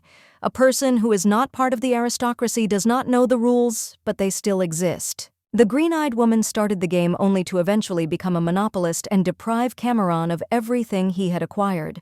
They say that he himself had recently begun to attract master magicians, so his words made no sense. The woman tried to remain calm and reasonable. She decides what price to set for her goods, so she does not see the need to listen to the opinion of another person. When Cameron rasped that the guild belonged to him, he received a reasonable answer. Magicians cannot belong to just one person out of anger. The old man jumped up and ran away. Perhaps he would send a deputy. Blaine nodded when the girl asked to strengthen security. Of course, the brunette wasn't sure how possible his request was, but the head should have skipped some social events. Unfortunately, the lady had no choice in this case. The girl asked if they would attack Latium itself. It was too cold to start military action. Winter was not over yet, and moreover, the Emperor's permission would be needed. There was still time to think. Someone knocked. The maid announced that Madame Rebori had arrived. She introduced Madame Nuaz. She speaks with the accent of northern royal blood almost immediately. The girl asked the head to change her dress. The beauty's clothes were old-fashioned. Everyone in high society knows how to dress properly, but of course the girl came from the north. She does not know about this and all the necessary details. The beauty was helped to choose the best dress, and now she finally went to an audience with Her Majesty. The woman was offered to sit in an empty seat, informed that the prince's wife would also be present. A few hours before the meeting, the girl was enjoying tea. She was happy that Lazia would sell her that very stallion stone. The peace was interrupted when the princess asked for an audience. Olivia Franla Martel was allowed into the hall. She is elegant and graceful, but she cannot take care of her husband. The woman immediately asked how the couple was doing. Their relationship is a separate topic. The lady's concern, of course, was the prince. It is not known where this came from in his blood, but he was a dissolute man. The lady married him to a wise duchess, but it turned out that he already had 2 illegitimate children. Lascia didn't know, but the master told his wife that the lady was good and probably better than Olivia. The prince was the weakest, which meant the princess would become the intermediate boss. The duchess did not want to become an enemy of the future ruler. Initially, the green-eyed one heard a lot of gossip, but did not believe that all of them were true. Olivia showed up a little later and asked for forgiveness. Of course, the lady forgave her because there was no problem with that. They had to move on to the conversation itself as soon as possible. Since the Duchess and the Princess had not met in person before they had to introduce themselves to each other, Lazia said that it was an honor for her to meet Her Highness. The blonde soon noticed that the heater was turned on almost completely. The crystal should soon be used up. At this rate, the conversation turned to the head of the Golden Rose. She is half-elf. Olivia thought that she couldn't be trusted and that nothing should be given into her hands at all. The girl gave the answer that Rebori instructed her to, who seemed to know what would happen. One of the ladies who was also present suddenly said that she heard that Cameron personally came and threatened. The blonde thanked her for her concern. But there was just a misunderstanding between them. The Marquise's family also has a long history and has been loyal to the royal family, of course, but Latium could boast the same. The duchy has several advantages associated with the stones received from the first and the ruler of Lion, which means that Cameron should not meddle where it does not belong. The woman tried to change the subject, doing it delicately. She was glad that she could eat her fill of sweet and luxurious dessert. She hoped that Latium would also be able to make sugar soon. The girl finally came out of the meeting. She looked tired and was about to go and rest, but then she ran into the prince. He immediately turned to her. His luxurious appearance matched the man's status, but inside he was a real libertine, so it was a little unpleasant for the lady to communicate with him. The young man couldn't help himself. He knew that the daughter of the Duke's family was beautiful, but when he saw her he realized that she was still much better. The woman laughed awkwardly, saying that she couldn't compare to Olivia. The blonde did not want to talk, especially when she was very tired. She said that if an invitation was sent, then they could talk about this topic. The prince was still able to persuade Latium to take a short walk in the garden, but the hero was simply a womanizer, because he began asking indecent questions, and when the lady asked him not to talk about it, the young man reacted strangely. The girl was able to leave. She was not pleased with his company. The gentleman thought about what would happen if he enlisted the support of the future head of Yustafa and asked him to help. Once Yus becomes the head as it should be, Ran will remain of no use to anyone, and all that remains is to pick up her words. Fallen fruit. The big day had arrived. The lady had ordered the maids' uniforms, and now finally they were to be delivered to the place. Everyone wanted to see how the clothes would fit them. The new collection was intended to strengthen the sense of belonging to Latium, and with this, Romeo also planned to reinforce the family's unshakable image. Everything was fine except for the prince, who spoiled the whole mood. In the original, he was already dead, but in reality he caused a lot of problems because rumors had already spread that he had fallen in love with the duchess. The woman could not withstand the pressure. She had no other options but to ask for an audience with His Majesty, because only the emperor could stop her son. Suddenly a servant ran in. It turned out that a military man had arrived. It was a herald with a declaration of war on behalf of Cameron. The heroine herself went down to immediately read the letter. The Marquise's army had probably already begun to act, which meant it was on the territory of the duchy. The blonde was skeptical. She didn't expect everything to happen so soon. A feeling of loss overwhelmed the lady. She took many of their knights with her to the capital. Only Yustaf remained. She would not have had time to return anyway. Blaine asked the woman to believe in the best. The knights did not understand who could have thought of invading the duchy during winter.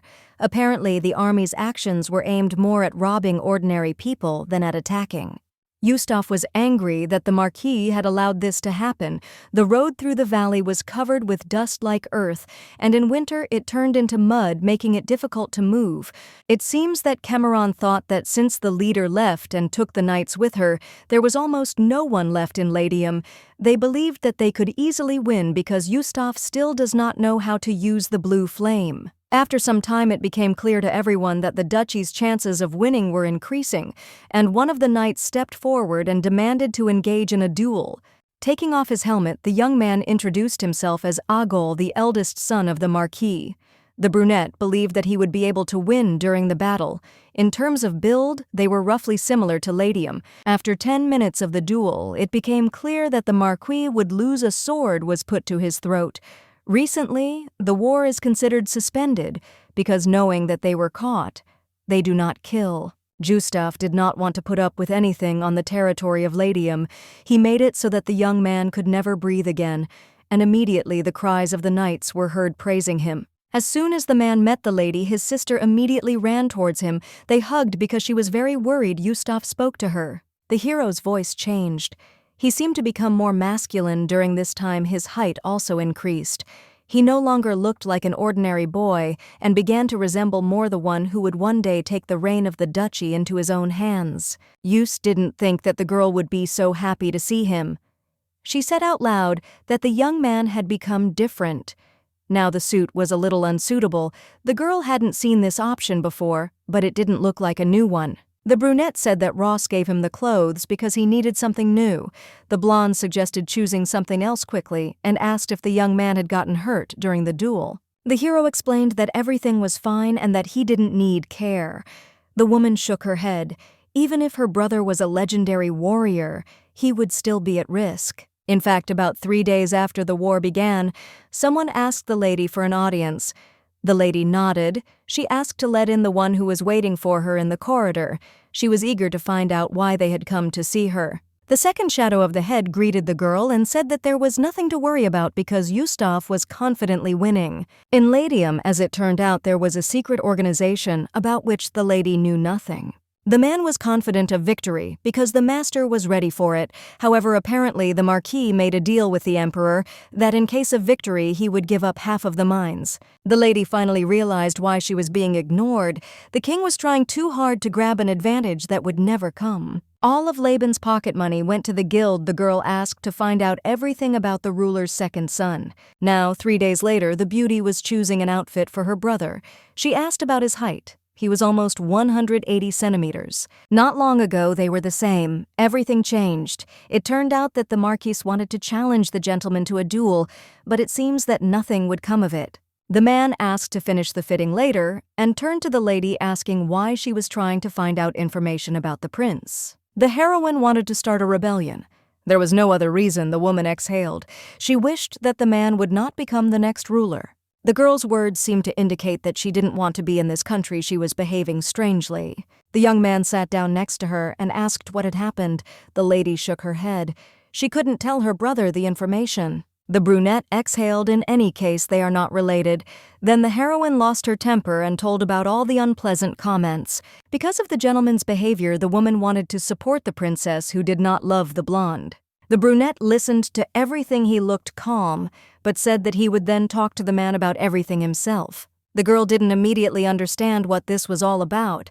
She could have met him on her own and pretended that they weren't on bad terms. The blue-eyed man turned away. The lady was still amazed at how such an emotionless man fell in love with Sheena. Everyone wanted to meet Yustaf. His exploits had reached the capital. He also needed to resolve the situation with Cameron. At first it seemed that the lady would ask about the green shadow, but she did not want to start this conversation. For the blonde, nothing mattered. There was less than a year left until the end of her term in office.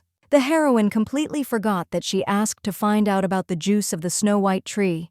The man brought a sample with him. Now, in Ladium, they could eat sugar as much as they wanted and make various desserts and drinks from it.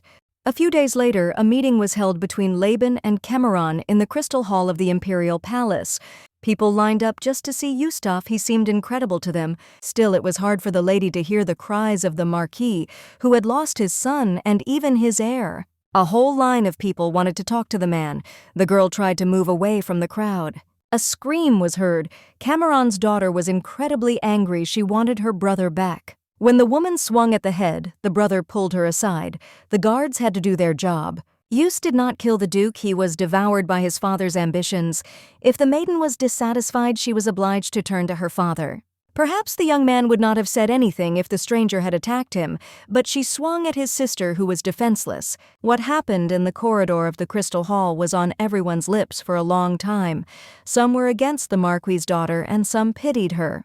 Along with this, rumors began to circulate that the cold man was treating Ran with trepidation. The lady was talking to Ridget. They were discussing the latest happenings in high society. The girl was happy to finally find a friend in the capital. This was a very difficult task. Not everyone could do it. Being the Marquis's wife was quite a heavy burden for her, although she was asked not to worry about anything, but this was unrealistic. The blonde asked not to think about it so much. In any case, the Empire likes Ridget. She won't have any problems. The woman lost her temper and started asking questions about Ladium, first asking about the ice wall. The lady couldn't just leave, so she began to answer, trying to smile, and her friend asked to invite her to the estate. The beauty suddenly remembered that the lady seemed to be in a difficult situation lately because of the crown prince. Ran is actually quite tired and hopes that it will all end soon.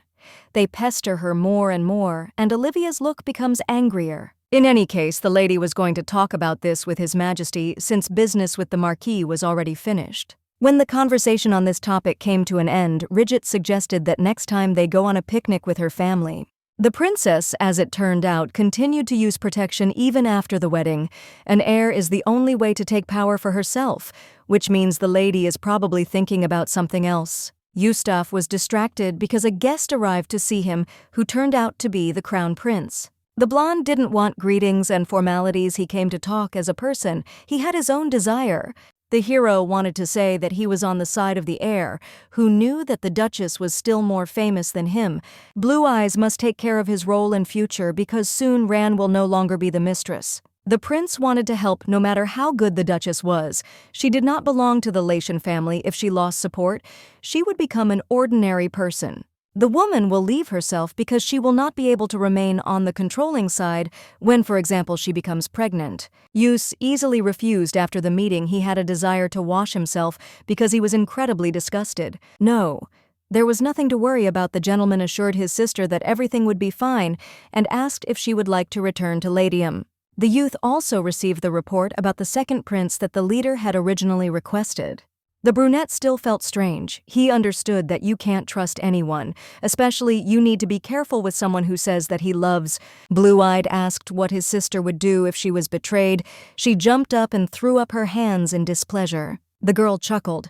It would probably hurt her a lot, and then he would meet again with that Ran, who used to be evil. If a man decides to do something like this, it is better to warn him in advance so that Romija does not become a hindrance to him. When the woman picked up the report sheet, she realized that it was impossible to read what was written. The conversation turned to the crown princess. She was constantly picking on Ran and was not someone who wanted to be kind. The woman asked her brother to rewrite everything in his normal handwriting and finally received answers to her questions. Ravel Monia. Lamartelle is 2 years younger than the crown prince. He will be 26 years old. There was nothing to catch on to. The paper accidentally caught fire.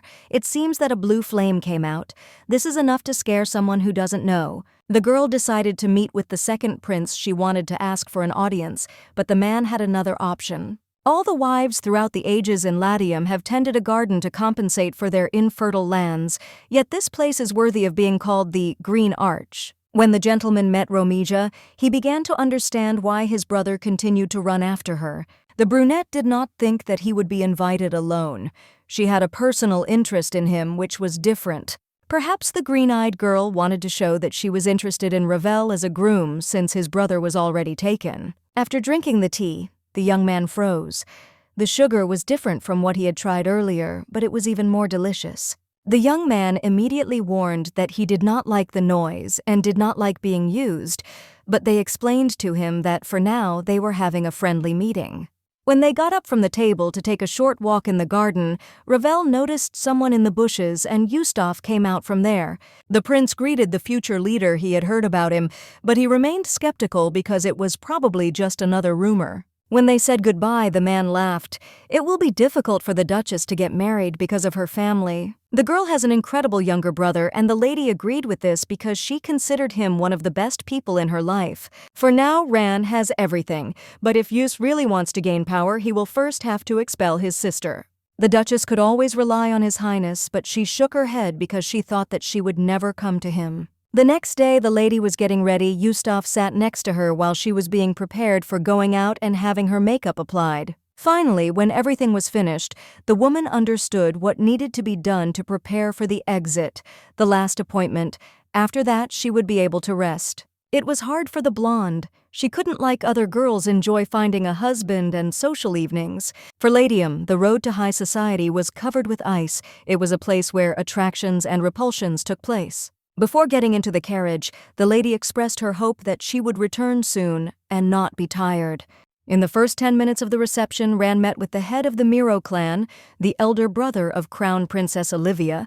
He was honored to meet the lady, and he introduced himself as Duan Dosk La Miro, speaking calmly. The influence of the duchy was heard even in distant lands, and the lady tried precisely for this purpose to gain publicity. The first reason why the family was called White Silver Miro was because of their excellent hair color, and the second was because they owned a large mine of white silver. Their duchy was located closer to the center, which is why it has traditionally had the closest relationship to the emperor since ancient times. Thanks to the mine, the family has a high status in political circles and has a solid capital behind them. When the man reminded her that he was Olivia's older brother, the girl immediately said that she and the prince were perfect for each other, and she didn't want to make threats. The voice of the future emperor was heard. He said something about a bright future, but the lady did not listen. She wanted him to leave.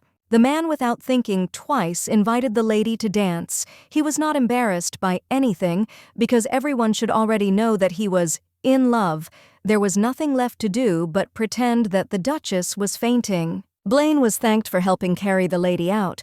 He felt sorry to see the prince's bad manners. The woman didn't know how this story would affect her, but she hoped that she and Miro would not become enemies. During dinner, the lady told her brother everything, and she was still very angry because she didn't know what to do. A letter arrived. It seems that Rumier was found, and in a few days they were also supposed to attend Marquis Kirkus' picnic. The girl was supposed to attend such an event for the first time, but the same thing happened in her brother's life. While the lady was thinking everyone left, the young man suggested dancing, which was strange, they didn't even have music. Yustaf stood up and pointed to the music box, in which case they started dancing.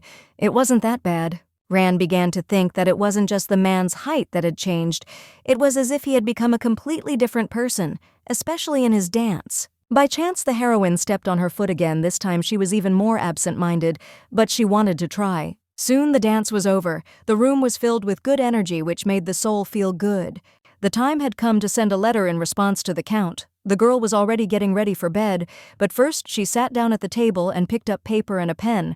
Obviously, it was her responsibility to rescue Rumie, but if she took on all of this personally, she would be in danger. The woman sent a message. She was still glad that the hero was found so quickly. She went to rest. In the morning, the girl was ready. She understood that a busy day awaited her because they were going to Yelenia Park. Ridget was delighted to attend the first picnic of the new season and couldn't stop talking about it. When the girl learned that this was the first such outing in the Duchess's life, she looked surprised. For her, everything was fun. When the man noticed that the lady liked everything, she was indignant because she was happy to spend time with her favorite people. Yustaf introduced himself to the Marquis. Initially, he spoke about how his sister was an outstanding person. The two agreed on their interest in chivalry. Yus would like to hear a story since Karok once managed to single-handedly catch Zeronicol. Ridget raised an eyebrow in displeasure. They went out to the lakeshore to have a picnic, but the stories reeked of blood. It became disgusting. Ran was actually enjoying her first vacation in a while, but because of someone who came later, the joy died. The first guest was Haresh, who as usual grimaced when he asked how people didn't feel disgusted being next to each other like in an anthill. The man brought a sword that the lady had ordered as a birthday present for her brother. The woman thanked him. It was not a problem for Haresh, but it turned out that elves are not very good at handling metals. The sword was also not metal. Virgo knows a lot, but not everything. They work with Shiva, and for her magical processing is enough, nothing more. It turns out that in that world, high-quality and cheap metal weapons also sell well, and it is easier for them to handle them. Less than a week later, another guest arrived, and the girl invited Fulton to sit down at the table and finally talk. The woman wanted to communicate in this simple way so that it would be easier to feel the atmosphere. The lady asked about the tea leaves and clarified whether they had been found, to which she received a suspicious question. Why were they needed at all? The sheets seemed to be in poor condition. Their quality was terrible. Perhaps they contained memories. The fact that the Count spoke of this meant that Rumie had most likely been taken to the arena. The maiden thought that she had more time left. Finally, the red-haired man understood what was being discussed, but the task was not easy because apparently they were making money on tea leaves illegally. If the flower withers, it is unknown what will happen to the leaves, so the plant must be delivered with roots. Rumie had a younger sister. She had health problems, and therefore she died after several months of fighting. The blonde believed that the young man was not yet in the arena, so she did not think about it. But now the girl is important. Since the buyer has stepped into all the dirt they want to use and destroy him, Illuminite promised to find out about the flower. The woman considered whether to ask Robori to intervene. After all, she was a good protection for anyone who cooperated with her. After the maiden ceased to be the head, Rebirth probably didn't stab her in the back. She's not that kind of person. There were also thoughts about the prince in her head. After all, the lady had to meet with the emperor to ask him to keep the guy in check. The heroine was so lost in thought that she didn't notice Yustaf approaching, and she accidentally spilled the tea right on her dress. The robe still belonged to the Duchess's mother. She had hemmed it well, but still something was wrong. The young man noticed that more delicate colors suited his sister and switched to what he had been talking about with the Count. They discussed common affairs with Illuminite, but did not plan anything against him because they respect Yustaf. So the brother and sister threatened each other's position, especially considering the fact that they did not share the same blood. While the woman was thinking about how to explain herself, the hero began to smile, asking again to change clothes. Already in the evening, the blue-eyed man finally checked who the Count was looking for, and this man turned out to be a slave who was fighting in the arena. It would have been more effective to search for a person with the green shadow, but the girl hid the fact that she was searching for an unknown slave. The young man did not know if they were somehow connected in the past. He ignored his feelings and asked to assign security to the lady. Going out into the garden in the evening, the hero was surprised that his sister was completely alone. There was absolutely no one nearby. It was strange. The blonde shrugged her shoulders.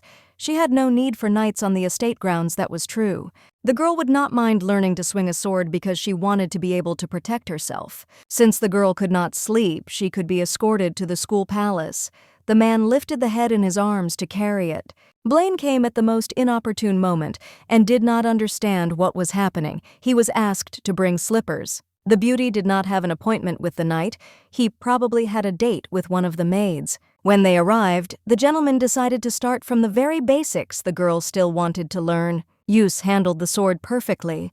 The movement seemed simple, but the lady knew that this would not happen to her.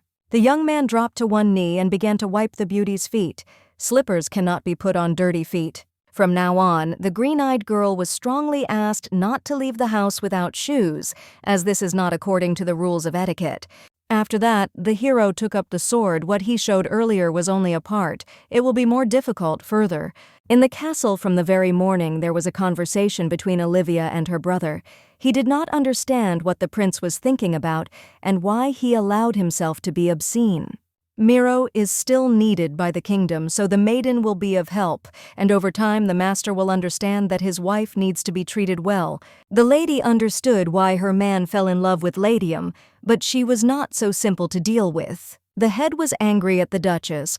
Their family was generally an accidentally rolled stone, but Miro could not even receive the same treatment with them. Ladium is an ancient land. The ice wall, the heavenly estate, and the door were there even before the first emperor appeared.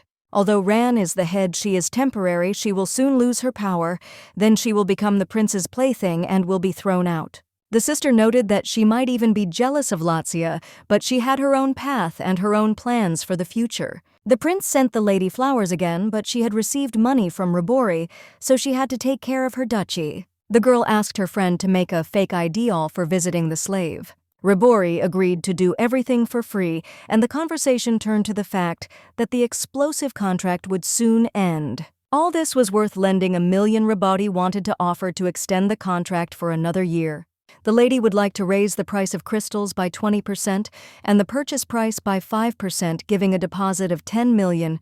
The heroine suggested to the leader that as soon as she was no longer the leader, she joined their trading guild. The prince was furious because he was not allowed to show up at the ball. Miro also intervened. In this, the young man did not leave everything and decided to talk to his father. Blue-eyed came from afar. He said that he had found a plan to divide Latium. The emperor would also like to receive the suddenly grown duchy. The offer had to be one that couldn't be refused. The king nodded and asked what the plan was. The next day, permission to enter the castle arrived for Yustaf.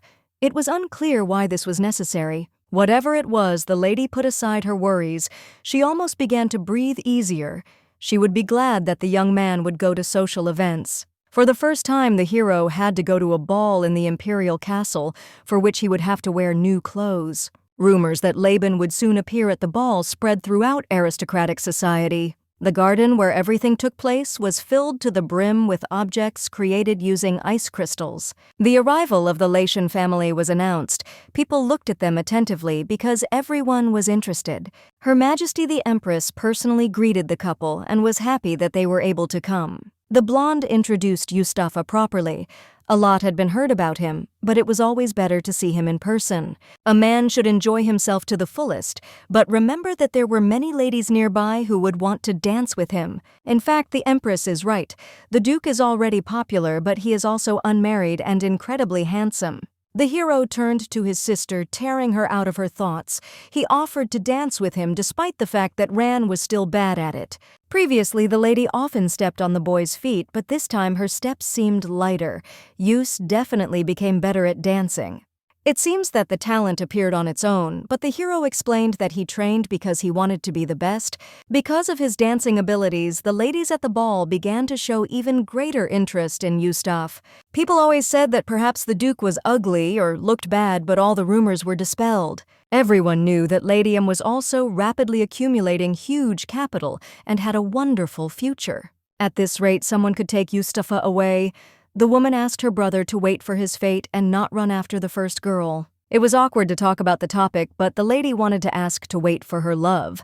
The most important thing is feelings. The young man said that he would decide for himself what to do and asked not to make a sad face, otherwise everyone would think that the brother and sister had quarreled. A familiar voice was heard.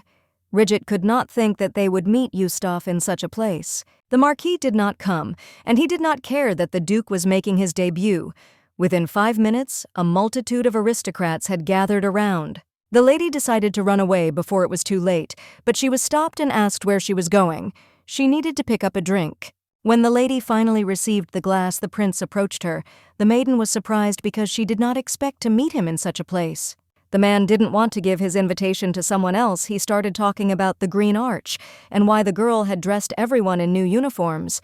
Everyone liked the idea, but of course it came at a high cost, the prince admitting that Ladium had accumulated great wealth. The crown princess appeared. She didn't know that the prince and duchess were so close. She received an invitation to the garden, but even Olivia wasn't supposed to do that. The woman did not want to discuss a not very interesting topic and turned towards Yustaf. The young man is quite popular.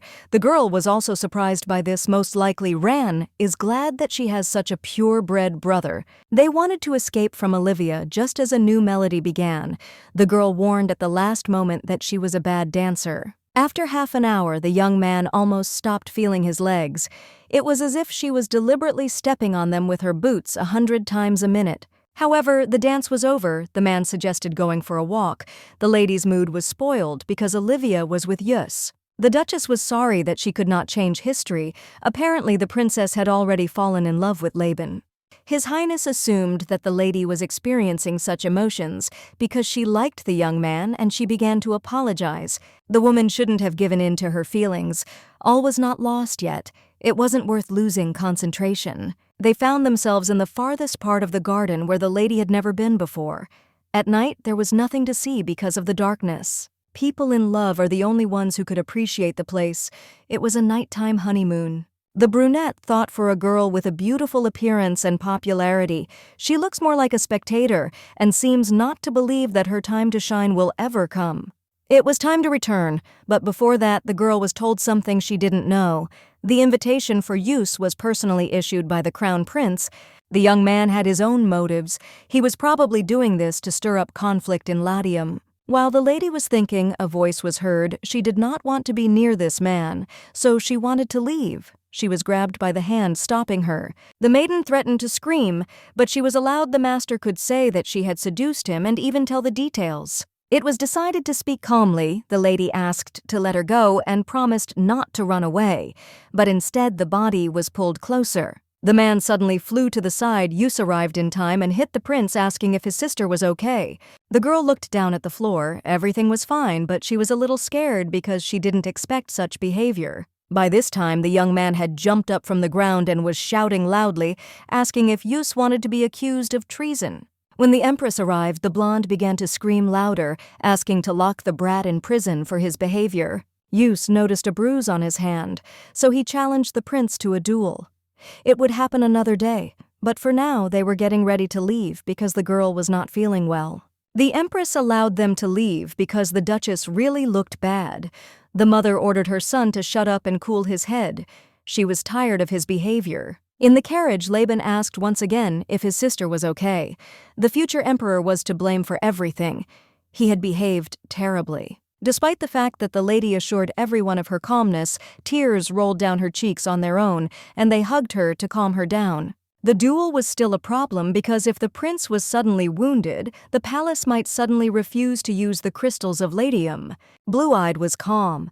The product was being supplied not only to the territory of the empire, everything would be fine. The duchess's face seemed to ask if this was her brother's plan, but he shook his head. If the gentleman had had an idea, he would have acted differently and prevented what happened in the garden.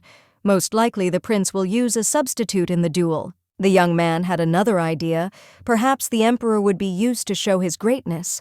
He suggested trying to stir up the quarrel between the son and father. This would be the first step. Recently, Yustaf has become more gentle. At first, everything was much worse, and the duchess was incredibly happy about this. The brunette remembered seeing the lady leave with the second prince, and he was lucky that when he returned alone, he decided to go check. In any case, the whole society will find out about what happened tonight. It would be better to tell everything as it is before someone distorts the truth. The sister was awakened. They had already arrived at the Green Arch. The knights must listen to what happened in the garden. The headmaid was called to help the head change his clothes, do his hair, and touch up his makeup. Everyone was called into the office to be allowed to find out everything personally. This was the only way out of the situation. The servants were outraged. They could not believe that the prince allowed himself to do something so indecent. They were asked to calm down. It shouldn't all end with his apology. First of all, the Duke wanted to see what would happen with the duel application. Tomorrow there will be rumors spreading that will humiliate Latium. It's good that the servants learned about everything from the first persons. The image of a powerless and simple-minded person would suit the Duchess, so the lady allowed rumors to spread. Yustaf didn't like the press, but it was a great gossip situation, and the Lindbog mistake wouldn't be repeated. In the New World, reading books and newspapers became the prerogative of high-ranking families, so that servants' conversations became as important as news. It would be nice to break the prince's support. The lady wanted to do this the next day. In the morning, Yus and the maiden arrived at the imperial palace. She introduced him and thanked him for allowing them to enter. Thanks to the gentleman, everything was settled between the Marquis and the Duke, which made the girl even more devoted. The brunette said that his sister was very scared that day, but she only sobbed and said that everything was fine. Laban fell to his knees and began to ask for permission to duel. He wanted at all costs to return his sister's honor. In the end, everything ended well. The young man thanked him, but in the carriage he noticed that the king was as stupid as his son. The Duchess knows very well how strong Yustafa's pride can be, and she knows how difficult it is to overcome pride. The man asked if the lady really wanted to be his sister, and if she really considered him her brother even though they had no connection. Yustaf didn't scold the girl or interrogate her. He is with her for another reason. Everything is a little more complicated than it might seem. The young man could not tell the whole truth, but at one time he planned to reveal all his cards. The heroine should have been ready. According to research, Baron Gurn is a close friend of the prince. He is a known scoundrel. He can be bribed. The man won't be killed. Yus isn't that stupid. He appointed a new maid for the lady. She almost immediately visited the chief and introduced herself as Demodia Ruste. Count Balawan was the one who initially gave orders to the Green Shadow, so my brother must have brought Dia specifically. Large sums of money were spent on collecting information for Ladium, but it was all justified. Having power is always good. The prince was indignant. His father ordered him to personally participate in the duel, and so they quarreled once again. The blonde promised himself that he would kill everyone so that they would incredibly strongly regret that they did something wrong. The emperor began to support Latium, and public interest was focused not on the Duchess but on the duel. The girl tried to suggest something, but she was shut up, saying that both Ran and Olivia were too impudent.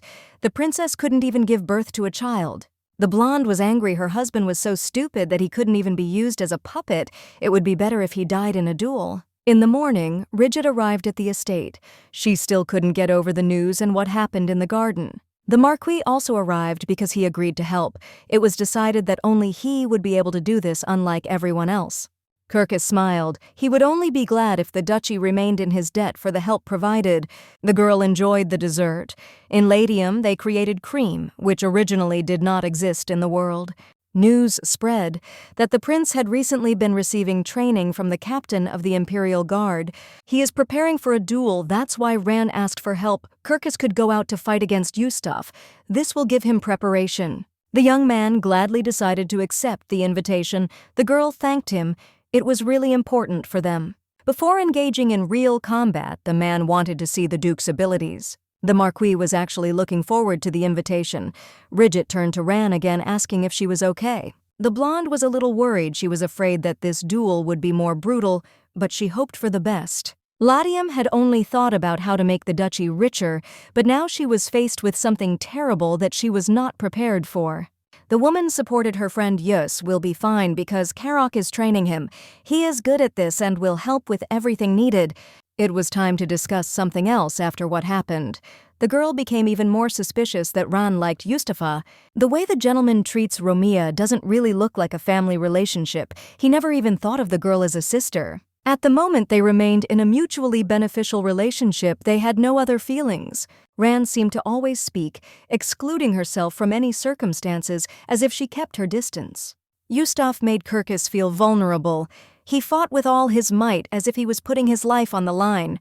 Still the brunette lost because of the sword technique at the throat. When asked, he said that he learned everything from Wild, the former head of the Knights of Ladium. The man is good at such a young age. Katya would be interested to watch him in the future.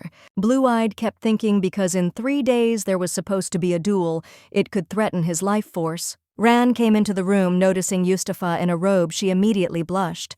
It was incredible how she copes with her duties, although she shows all her feelings. The Duke's monosyllabic answers were of no help at all. The girl saw that the documents had been sorted out for her and was grateful. The young man switched to a topic that Ran had not yet thought about. In winter, the river freezes. It would be better to build a dam in that place, next to the watermill. The girl managed with the help of her knowledge, but she obviously had shortcomings that they helped her to eliminate. It would be easier for Yustaf to be a duke when he grew up, but the danger of a duel still hung over him. Ran asked to be more careful, but it was Laban's decision. He promised that he would try his best. Dinner was to begin in 30 minutes, and the lady was going to warn the Marquise first. The head promised that she would come for her brother, but instead spent more than an hour getting ready because she needed to do her hair and makeup. The outfit was also chosen perfectly. The necklace matched Ran's eyes, and finally she was about to go out. There was a knock on the door. Yustaf was standing there. He decided that since the girl had not come, he should go for her. The evening was filled with difficult thoughts. The only thing that helped to calm down was that soon the lady would hand over her powers to her brother. She would miss Ladium. During his studies, the young man always stayed at the academy, even during holidays, and constantly received letters from Ran. There was always the same question. One day, the girl came to meet, then the brunette did not even go down to the office to meet with relatives. Everyone else thought it was too much, but the young man didn't budge, thinking that after ignoring the lady, she would not come again. The woman did not live up to expectations, and after many times, Laban simply had no other choice. When the hero arrived in the hall, the girl was filled with joy but immediately became sad when he left without even saying hello. This was the last memory of Ran before the death of their family. Then the story took a different turn.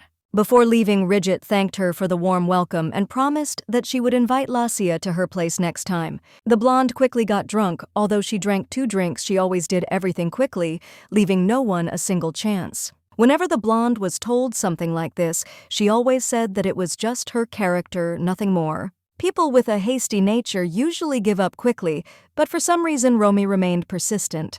The girl admitted to Yustaf that he was right. She really doesn't think of him as her little brother. In fact, for her, Laban was the main character. Of course, she did not explain what exactly this meant. After the young gentleman escorted the Duchess to her chambers, he met Blaine in the corridor. The brunette wanted to talk about what they had discussed earlier, but in any case that was not the most important thing. Yustaf was quite tired, but since the knight had been waiting for him for a long time, they still decided to talk and went inside. Blaine said everything at once. He didn't start from afar. The gentleman assigned the green shadow to the Duchess. Wild shouldn't say anything out of place with his position. The guild doesn't concern him in any way, and especially not their affairs. Ross is going to be appointed head of personal security.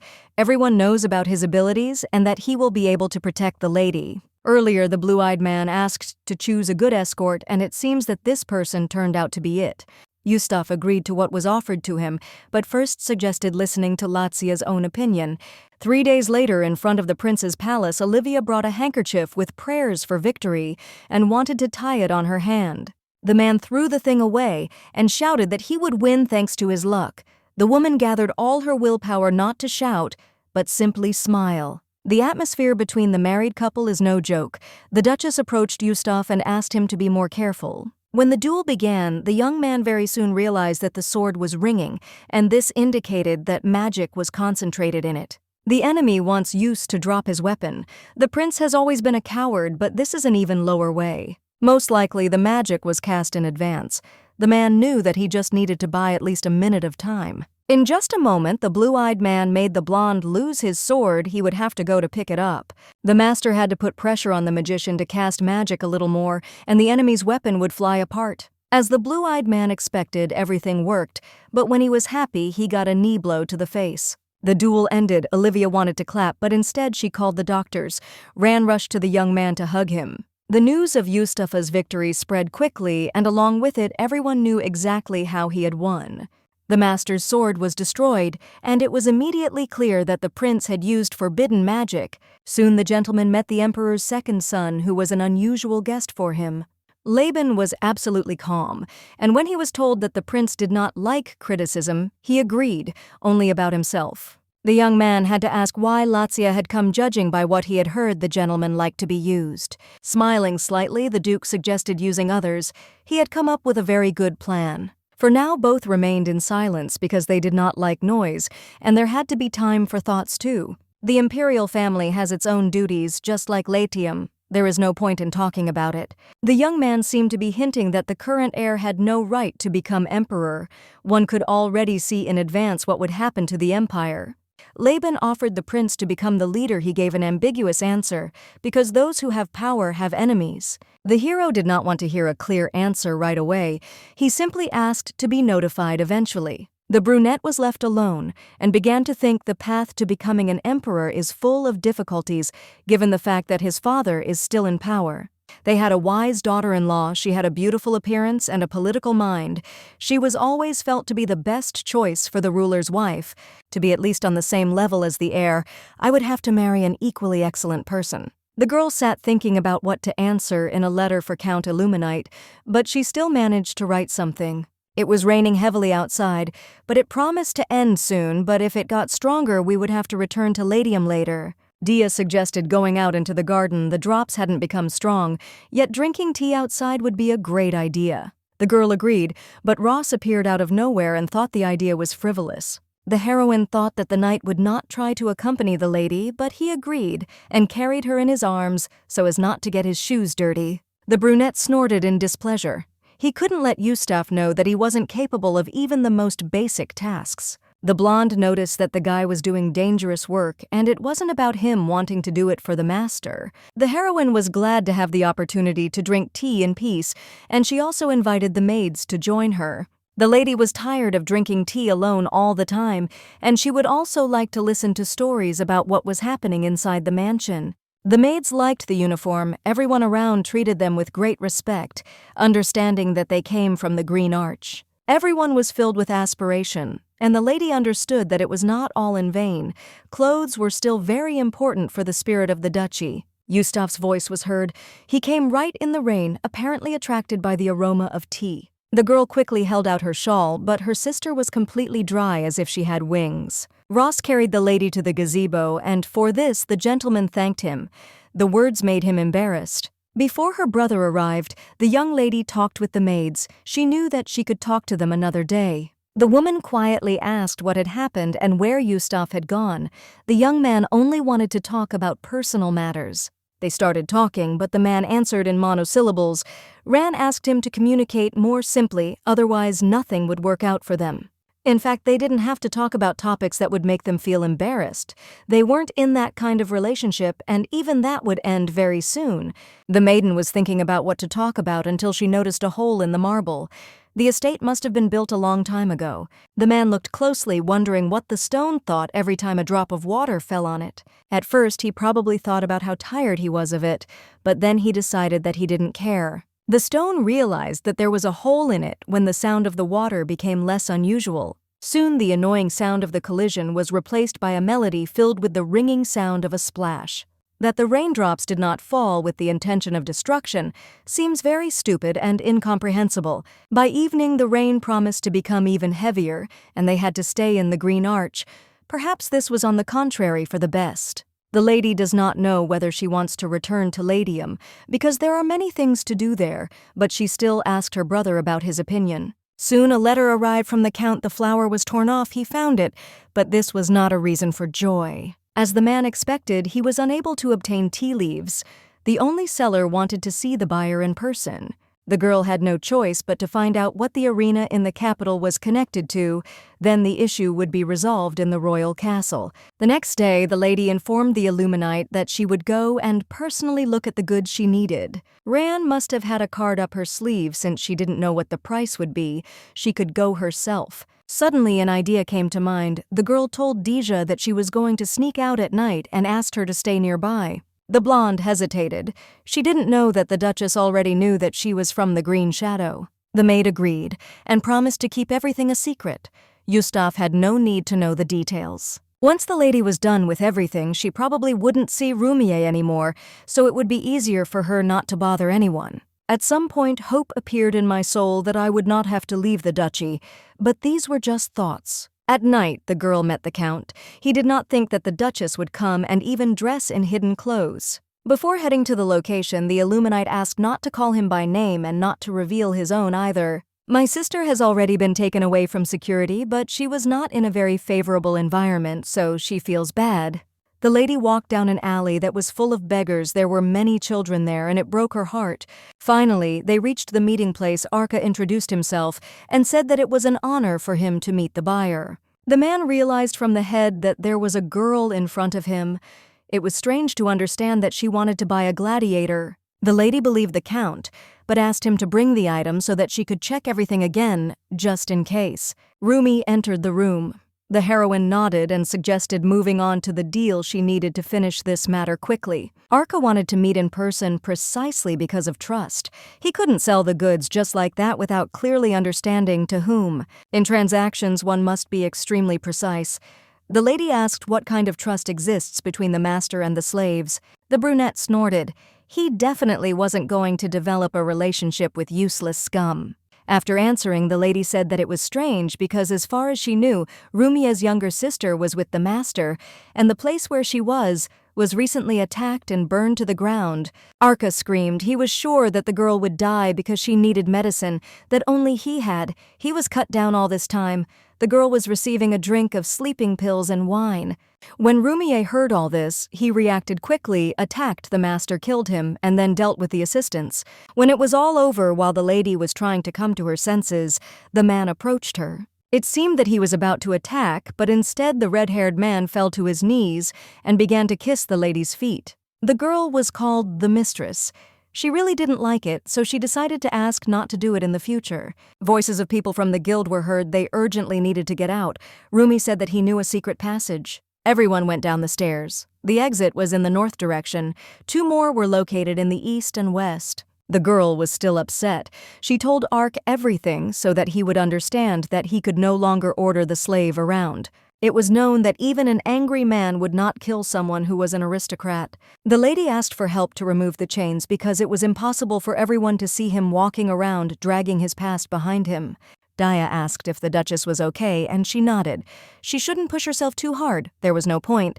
The girl asked the Illuminite for forgiveness. His identity would be at risk because of what happened. The young man said that everything was fine because he was going to get rid of the Ark sooner or later. When they finally went, the chains were finally removed from the young man. His sister was on the top floor but was still sleeping. The Count asked what the Duchess was going to do.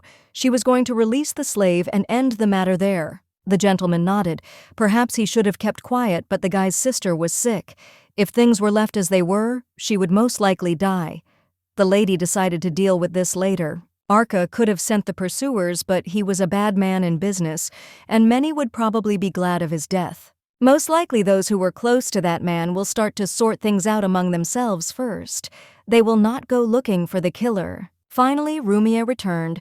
He washed himself and was given new clothes, yet he was as handsome as on the pages of a book. The guy was taken to his sister, who was sleeping because she had no strength. He asked to come closer. After permission, the young man sat down on the bed. The lady invited the servants to leave, but at that moment the girl opened her eyes. Almost immediately, Lily realized that it was her brother in front of her, and bursting into tears, she rushed to hug him. The little girl couldn't stop screaming. She missed him very much because they hadn't seen each other for a decent amount of time. The young man closed his eyes and reciprocated. The Duchess, standing to the side, watched everything carefully. The girl couldn't help but notice how beautiful Lily was. Her appearance captivated everyone from afar. As far as I remembered, the girl was about 13 years old. Beauty was obviously passed down through the family. Suddenly, the girl stepped back and started coughing. The blonde immediately reacted and ordered to call a doctor. The lady rushed forward. The main thing was that the head was fixed during the attacks and that the baby could not bite her tongue. After a few minutes, the child calmed down. She felt better, but her breathing remained heavy and a doctor came running. The head also needed treatment. She was accidentally bitten on the finger. It was worth being careful because the disease can be transmitted through open wounds. The girl turned to the former slave. She asked his name, although she understood that she knew it from the beginning. The man said he would be happy to be called whatever he wanted, and she smiled and called him Rumie. Initially, the lady wanted to allow the young man to go and live wherever he wanted, but upon learning that Lily was so ill, she decided to call an elf doctor she knew. Haresh hates the capital, so they will have to go to Ladium. The girl had no choice. Rumie asked why they suddenly decided to grant him freedom. The heroine shrugged her shoulders. She had no motive. The girl was sorry to repeat the truth, but in fact she had only one reason, and she had already named it. The man agreed to follow the Duchess, but he did not know whether his sister's body would withstand the long journey. The lady decided to sort everything out, but she didn't know how to explain everything to Yustaf, who once again seemed to be getting even more confused. The young man turned to the hostess. She shouted that he was his own master, and then Rumi fell to his knees to apologize and had to be calmed down. The girl was curious how it happened that the young man easily killed all those people, yet she shouldn't have asked that she stroked the guy's head. He had to go through a lot too. For now, the young man was sent to rest. The Duchess promised to pay the Count for all expenses. The girl finally got home, and when she wanted to get back into the room, she noticed Yustaf's figure in the darkness. The young man asked where his sister was. She was caught even from the back door, which no one used. Of course the heroine was tired and didn't want to talk about anything. Instead of pressing, the guy picked the girl up in his arms. The blonde tried to say that she could get there herself, but no one listened to her. In the room, the hero asked what happened to his finger, but received no answer. The man still wanted to hear the story of what he and Diodia had been up to after they had left without warning. The young man wiped his hands after taking off his dirty shoes and again asked to tell him everything. The girl explained that she had learned about a friend of hers who had been sold to an illegal gladiatorial arena. After days of searching for information, the lady went to pick him up. The hero's sister was ill, and so the Duchess offered to help her. Yustafa shouldn't have cared how the maiden knew Rumie, because the main thing was that it wouldn't harm Latium. The girl promised not to die until her brother became the leader, but in the end she left alone, leaving the night in the castle. The green-eyed woman understood, worrying that if something went wrong the next morning, all the newspapers would be shouting that Lazia and Arca were accomplices. The man broke loose and screamed. The lady trembled, but swallowed her insult and explained that she knew for sure that she would not be caught. The heroine still felt cornered. She was still the leader and was not obliged to report on all her steps. If a guy is so worried the lady will hand over this title on the day of his coming of age, it means nothing to her. The girl asked for forgiveness because the truth had been said. She was tired and did not want to talk because she could not think normally. As soon as the hero left, Ran began to cry. She pretended to be strong, but for the first time she saw a person die, she was very scared. After a while, Yus came to check if his sister had left. She had fallen asleep on the sofa. The tears had dried up in her eyes. The young man exhaled and carried her into the room. Rumie still didn't believe in reality. His initial entry into the Ark Arena was based on false promises. The illegal arena was terrible. You had to kill to survive. And even then, the guy wasn't allowed to meet Lily. Only once was the girl shown from afar and told that she was getting better. It is surprising to realize that the Duchess does not need anything. Talk of the duchy even reached the arena, where they said that the head of the family was still a woman. Rumi immediately guessed that if that lady was really the leader, she would probably ask him to kill her younger brother. The murder of an aristocrat is a criminal offense, and as soon as the young man is caught, he will be immediately convicted. In the morning, it became clear that Ran had caught a cold. The maid explained that Yus had brought the Duchess into the room in the evening. It would have been nice for the lady to rest longer, but she couldn't, because she had already slept for so long. She wanted to get up. The sister got ready and went into her brother's office. She understood that it was important to talk now. Virgo asked for forgiveness. It was wrong to devalue what is important to another person. The brunette explained that he wasn't really angry, he knew what the lady was doing. The maiden decided not to focus on the expression, so she simply said that they would take 2 more with them to Latium. The young man accidentally hit the lady on the forehead with his hand. He said that he himself did not understand why this happened. The girl coughed, but assured them that they would be able to go to the duchy tomorrow because by that time she would feel better. Only after some time did the Duchess understand that they were worried about her. All she did was talk about the place of the head. This was wrong. In the morning, everything was ready to leave. Lily, sitting in the carriage with Ran, could not help but notice her beauty. The girl was allowed to eat all the cookies that were brought. She was really cute. Her behavior was reminiscent of a small herbivore. Until the very end, Rumier did not think that the girl would turn out to be a duchess, and that he would meet Laban in person the very next day. Looking closely at the young man, the red-haired man mentally prepared himself for the fact that he would have to kill him. Sometime after departure, there was a stop. The horses needed to rest, just like the people. The Duchess was helped out of the carriage, and Lily immediately rushed to her brother. Tea was brewed for the head since she was still coughing. Blue Eyes asked if his sister had ordered his murder because the look of that man, a former slave, seemed unusual. The lady began waving her hands to assure that she did not want to become the head forever. As long as the maiden remains the ruler, she can easily get rid of her brother. She still has time. The blonde grabbed Laban by the cheeks and asked him not to scare her like that. He said that he was worried because he had to watch his words. The Duke had to ask another question. It seemed to him that the maiden knew Rumier because they were former lovers, but she gave a negative answer. The position of the head will not be threatened in any case, but also everything that is in Latium belongs to the master. Rumi continued to watch the couple.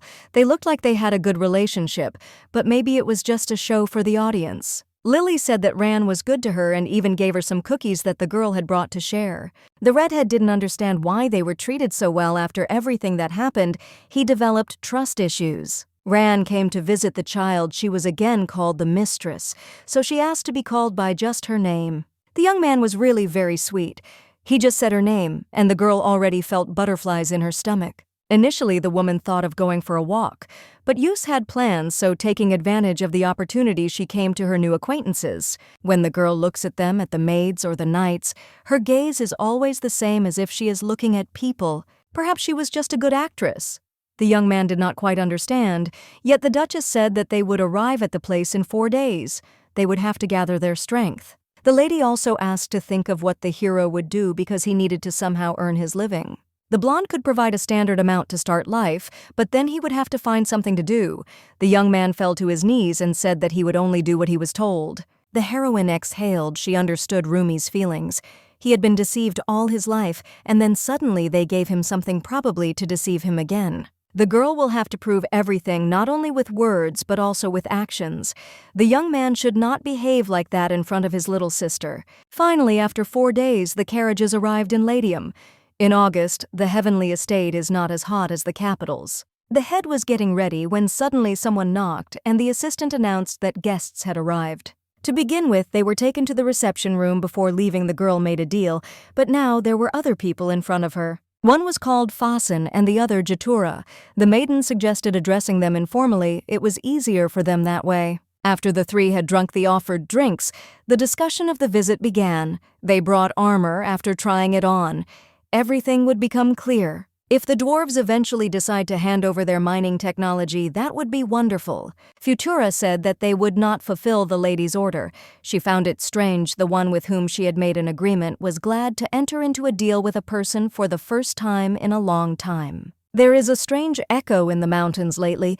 They are not like before. All the clans think that something will happen there. With all mining operations halted for now, the Duchess nodded and decided to put off thinking about what was about to happen for later. To begin with, it was decided to deal with the armor.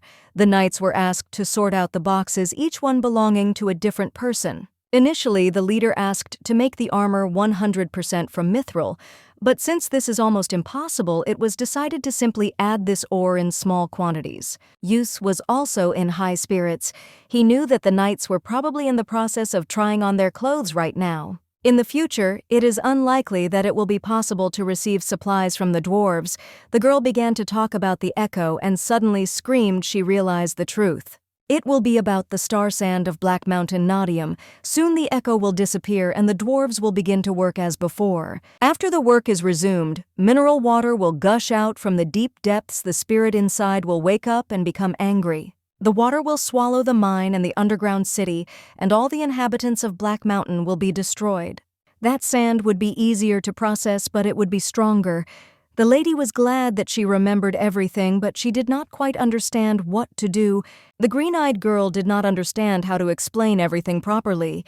She was afraid that they would not understand her. Maybe they were not talking about the echo that she knew. The girl asked to give her time to get her thoughts in order. The hero nodded and promised to ask for tea because the cough had not gone away. Rumie and Lily will not stay in the castle. The girl plans to find them a place to live, but before that she will have to contact Haresh. The maiden suddenly remembered something. She jumped up and asked to wait until she came back. 5 minutes later, the lady was standing with flowers and some kind of box. She congratulated me on my birthday. Laban opened the package and took out a sword from there. The hero said that he liked everything and kissed the Duchess on the cheek. Immediately his face flushed. He was too close to his lips for an innocent kiss, and a strange feeling lurked inside. In fact, the man could not have imagined that anyone would congratulate him. A lot of time had passed since he was last congratulated. The lady thought that her brother's friends at the academy congratulated the young man on the holiday, but it seems that they did not do so. The heroine did not want to stay in the room any longer, so once again glad that the man liked the gift, she ran out. The girl needed to pull herself together and start acting faster. She wanted to be as strong as the sage Ibria. Love and feelings make some situations unpredictable. The heart can be weak. The lady entered Rumi's room to say that she had knocked with the elf, but she did not know how long the journey would take. It was difficult to compare the one the girl read about in the novel with reality. He was calm, although in the novel he was always hot-tempered. The blonde gently stroked the young man's head, and he kissed her palm. When she asked him not to do that again, the hero asked what was required of him. What the beauty really wanted was for the hero to become happy. He deserves it. Yustaf, Rumie, and Sheena. They all had to be happy. The Duchess wished this for all the people around her. The head went to work. She was quite tired when she was offered to sleep in bed. She was immersed in her thoughts. The lady did not know what to do regarding Rumie, so she decided to go and consult with Yustaf. Of course, Ross followed the lady. He looked like a dog showing off his new look after shedding his coat. He definitely liked his new uniform. Until recently, the hero grumbled that he did not want to protect the chief, but after everything, he changed his mind. When the lady came into the office, she did not immediately find her brother. He was on the balcony and came out to ask what had happened. The girl asked about the Blue Flame Squad. It seems that anyone can enter there regardless of status, only if their abilities are good. The heroine couldn't put two words together to explain that they should take Rumie. He never directly spoke about his desire. The brunette suddenly came very close and made the girl even more embarrassed. She didn't understand what had happened. Just as quickly moving away, the Duke noticed that his sister had a fever and that they should call a doctor. Objections were heard. The blue-eyed man picked up the girl in his arms and was about to carry her away because he did not want to talk to someone who was unable to determine his condition. Ross tried to intervene, but he was also cut off. He was a fool because being nearby, he did not even suspect something was wrong. The man did not understand that the heroine did not like it. She asked to treat her with warmth, and this is exactly what the gentleman did. As they walked down the corridor, all the maids looked back, which made the lady even more embarrassed. The blonde was already regretting her words.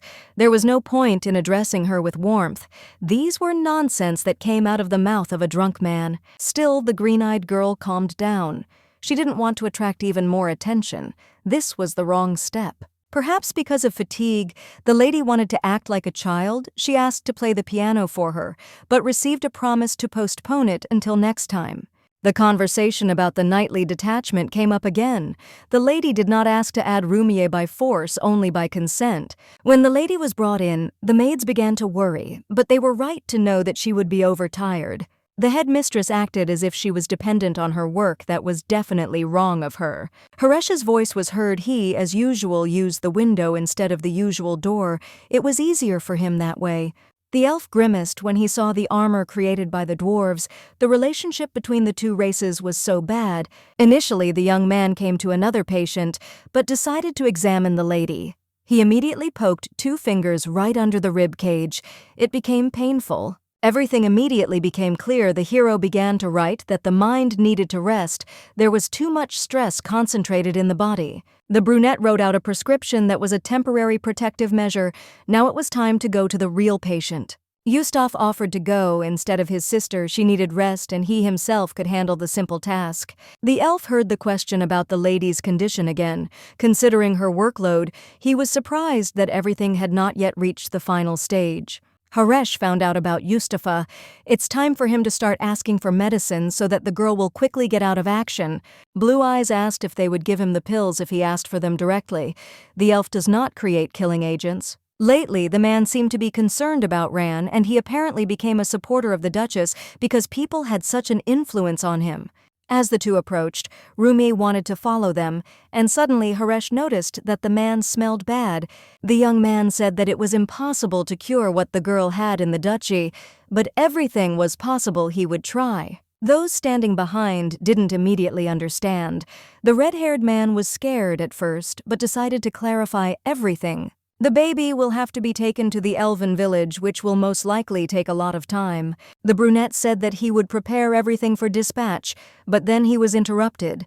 The patient would go, but her brother could not go. A few meters away from the young man, he smelled of death and blood as if he were an executioner.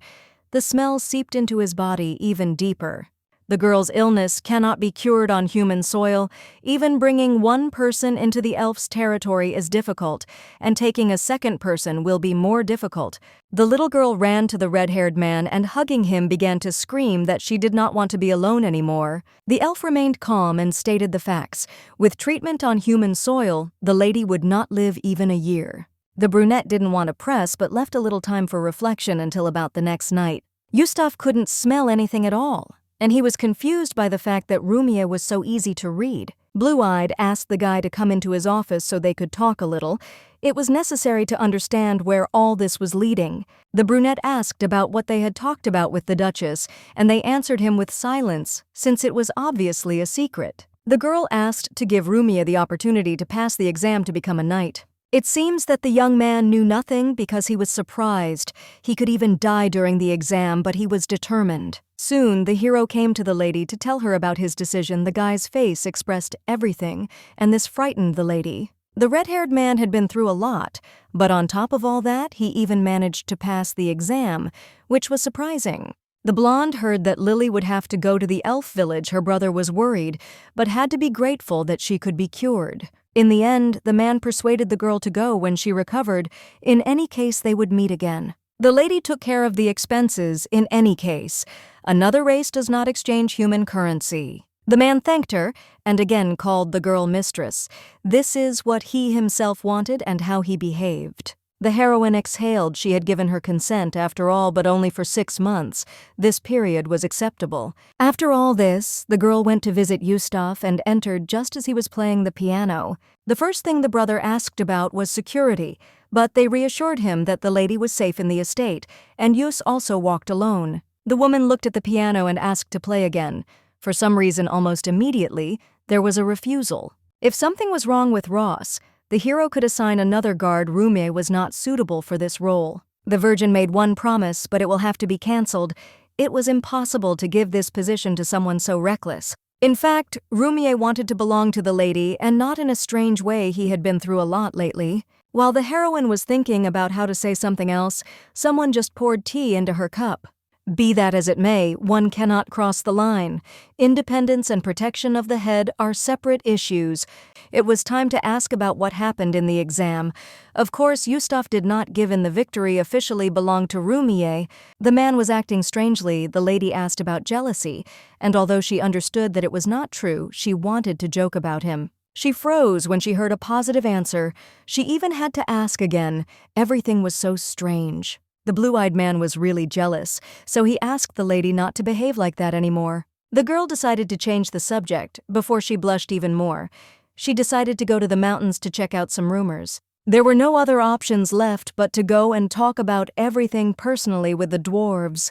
It would be suspicious for a blonde to talk about the ringing of the earth after only hearing about it once. The woman had a perfect plan, and she even knew that if everything didn't go as she wanted, she could always call upon a spirit. Yustaf asked to go together. His sister threw up her hands. The duchy cannot be left unattended. In fact, it would be better to go together, so the lady agreed that if the race met the young man, it would be easier for them to build a business in the future.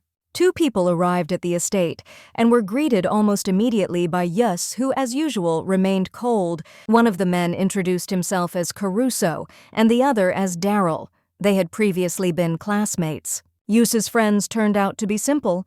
They talked calmly with the young man as if they were very close. The maiden went to rest for now. She still did not believe that Fasan and Jatura allowed her to place the village. After the situation in the mountains was resolved, the lady was going to focus on courting Ladium. In the morning, Lily went to the elves. It was hard to watch the farewell and how she held back tears. It would have been good if the brother had gone with the girl, but they were not allowed to do so. The lady felt guilty that, being the mistress, she could not do anything. The lady went to Rumie, who at that time as usual was training on the battlefield, and the seventh opponent had already been called to him. The body must have been in bad condition already, and he wanted to refuse, but the man could not disobey the commander's order. The brunette was going to knock the redhead down with one blow, which would be easier for both of them. When Rumie gave it his all and almost won, Blaine stopped him and called a healer for one of the team. When the body was examined, it became clear that not everything was so bad. At that moment the lady arrived. She was surprised by what was happening. Injuries during training were common, but Blaine couldn't help but notice that Rumie was out of control. When the captain gave him his freedom, the young man decided to go wash himself. There was another reason for his departure. He did not want to interfere. As soon as they were alone, the knight took advantage of the moment and asked about the fighter's past. Green-Eyed never told the story because she was afraid that it would cause prejudice. Taking a breath and gathering her strength, the lady nevertheless told that Rumie had previously been a slave in an illegal arena. The words resolved a lot. It became clear why the young man only used tactics that could kill the enemy. Knightly battles are different. There comes a time when you need to think about more than just killing. The girl asked to keep the truth a secret and asked not to worry. In the end, Rumie will become a great person. Standing underwater, the hero kept thinking he really couldn't control himself. He had that very strong feeling and desire to kill. When the red-haired man met the owner, she assured him that everything was fine with the knight and that he would recover. Blaine said that it was normal to get hurt during training, and Fico didn't feel humiliated. The young man could not restrain himself and hugged the Duchess. It was a desperate movement, as if he were grabbing a rope. The lady was asked again what she wanted, but she repeated that she only wanted happiness and that she would not have to please anyone. The young man could do anything if he asked, but the lady still agreed to ask for something important later. The red-haired man was silent, but then asked if it would be necessary to kill Mr. Yustaf. He would be able to do it. The girl screamed and in shock began to clarify who said that. It turned out that Rumie had simply assumed, and his thoughts were wrong. I had to explain that the Lazia family had a temporary contract and was not going to fight for the position of head of Ran. There was a slight misunderstanding, but since the man understood everything, the lady suggested forgetting about it and going to rest. The headmaid looked at the two and asked how well they were doing. They were about to see. The gentleman said that from the day after tomorrow, he and the head would be temporarily absent. They had their own business. The young man left, leaving his friends alone with the woman who said that she hoped that they would study their duties well and then carry them out. The knight did not understand why he was driving the carriage. It was obvious that the newcomer should have been riding in front and not on the horse at the side. The red-haired man turned and asked if he needed to drive the carriage. Apparently the man was tired, so they could switch. Thus began the journey to the kingdom of the dwarves. The delegation had a minimum of participants. It was impossible to go to the village with a knightly detachment. Having borrowed a carriage from the Golden Rose, they pretended to be merchants, which made it much easier to cross the border. Yustaf suggested that the lady switch to a horse. After all, she needed to learn and practice riding. It could help in the future. After a while, the blonde was finally able to climb onto the horse, but then she realized that she couldn't get off. Her legs and back were starting to hurt. The first thing the girl did upon arrival was fall on the bed. She couldn't get back up, But if she continues to ride, everything will improve. In the future, there will be progress. Rumie came into the room. He thought that he could give the girl a massage so that she would relax.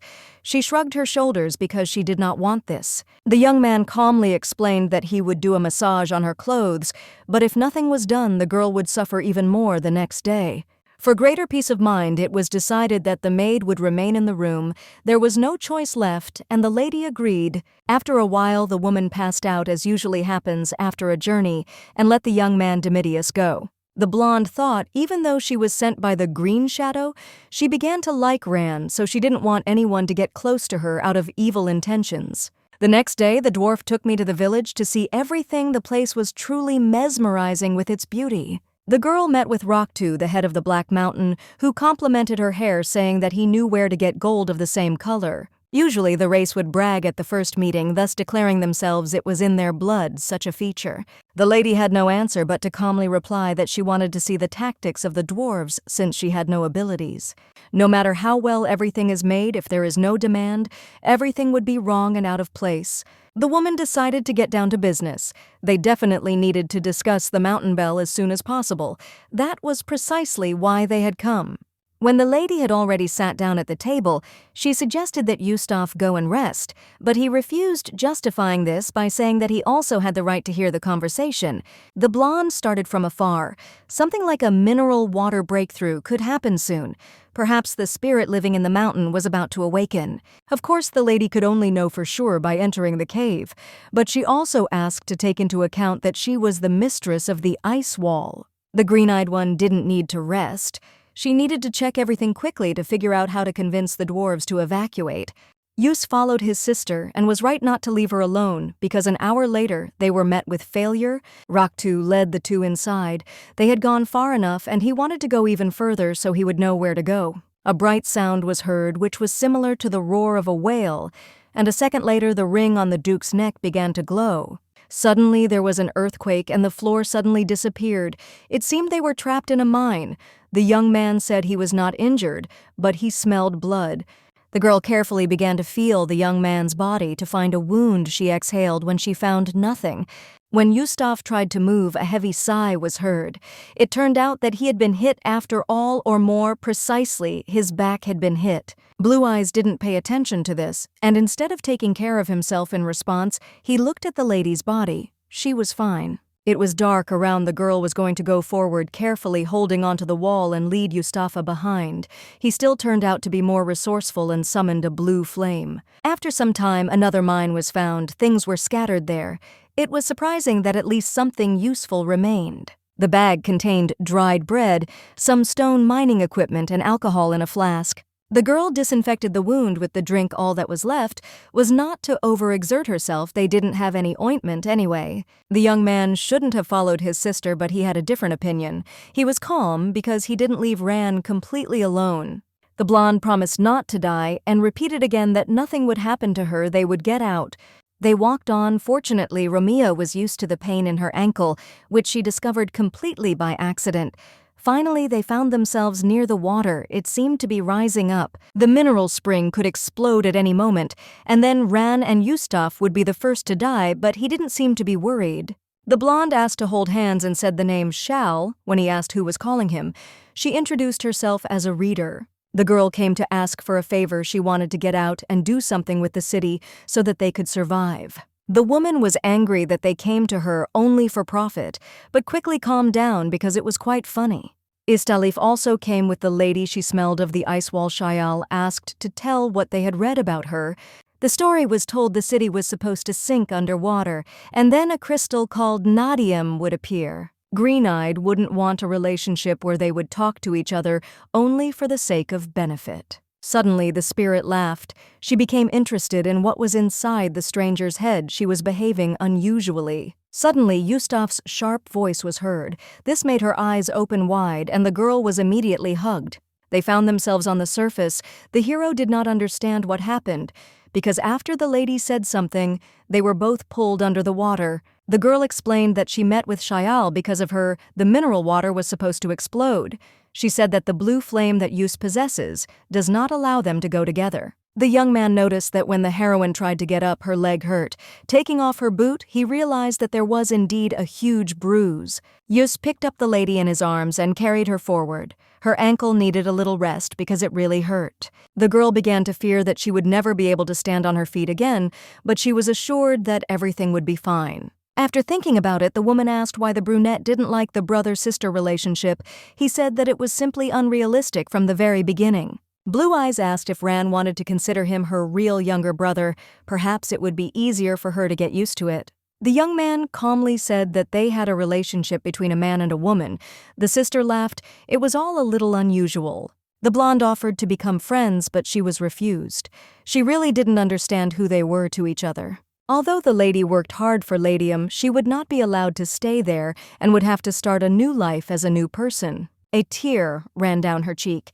Be that as it may, the heroine spent a long time in the duchy. After coming to the new world, she became most attached to this place.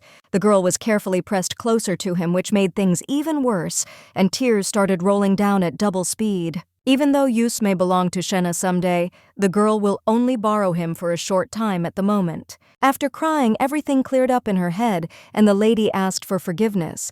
The hero only asked to tell her right away, next time, if something hurts. As they approached the city, the cries of the Knight Ross were heard. He ran up and began to ask questions. As it turned out, Rumi also arrived with the man, and he calmly asked the same thing. There was blood on his fingers. It seemed something had happened. The red-haired man reported that a spirit had appeared. He said that he had sent the lady and her companion into the lake nearby. Finally, the carriage set off back. The girl almost immediately fell asleep and rested her head on it, while her companion thought about what had happened. Already in the village of Black Mountain, the woman conveyed everything that the spirit had told her and said that in general she was fine. The leader breathed a sigh of relief. The lady's beloved had put in a lot of effort. When the collapse occurred, he began to dig down with his bare hands. Later, the doctor examined Ran's leg and said that it looked like the bone was damaged and that she might have to limp for the rest of her life, but maybe everything would be okay. Shayal appeared. She offered to help when the leader saw her. He greeted her, and she in response asked to call her by name, Nadiam. The gentleman wanted to pay himself. The lady prevented the city from being flooded, especially since she was a guest.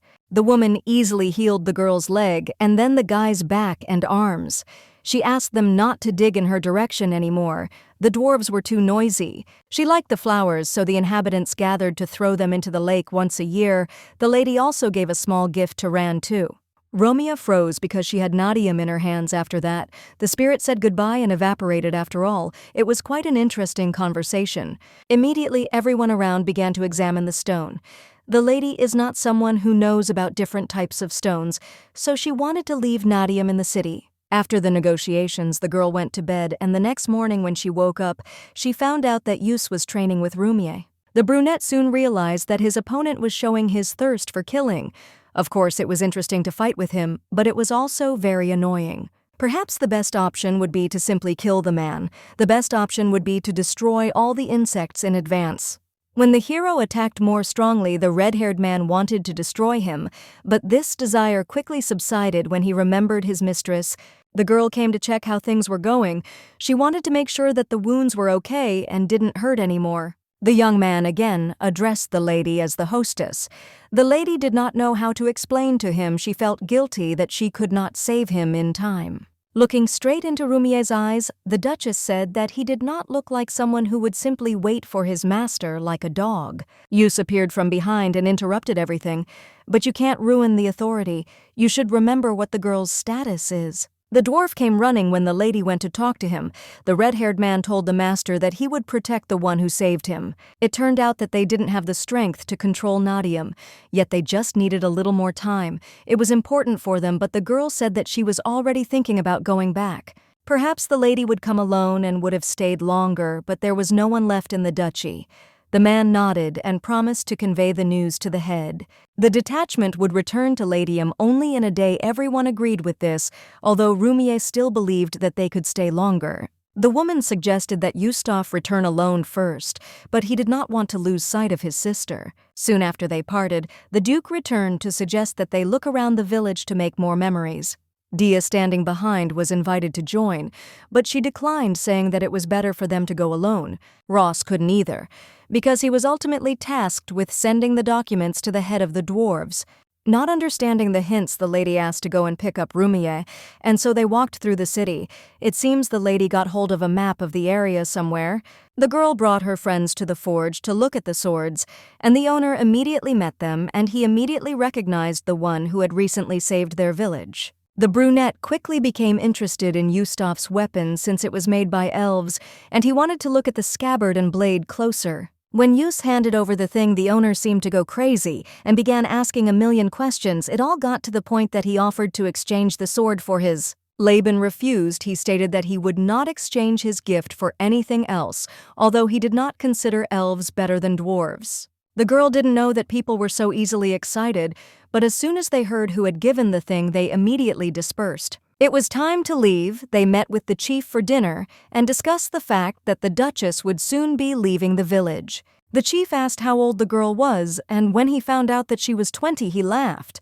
Compared to the age of the dwarves, this was considered a completely childish age. It was decided to hold a celebration before which the old man asked about the age so that later he could bring a lot of barrels of alcohol. Now the girl was declared a friend of the dwarves. She could not help but rejoice at this, and she hoped that the friendship would last as long as possible. A necklace of stones and white jade was made for Miss, and a piece of jewelry was also made that was perfectly suited for the wrist. The girl saved the lives of the entire village. They wanted to repay her with at least something, and sincerely hoped that the maiden would accept them. After a while, the Duchess became drunk.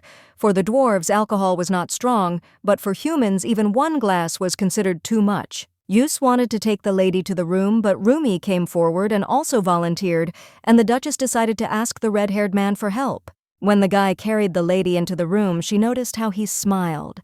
Why, before he always hid his emotions, although he could behave according to his desires. The lady laughed. She would never hate the young man, because she knows him well. He is an excellent person. No matter what difficulties may arise, and no matter what sadness may come, the hero will choose what he believes in, and will not give up. A young man should not try to force himself to please his mistress.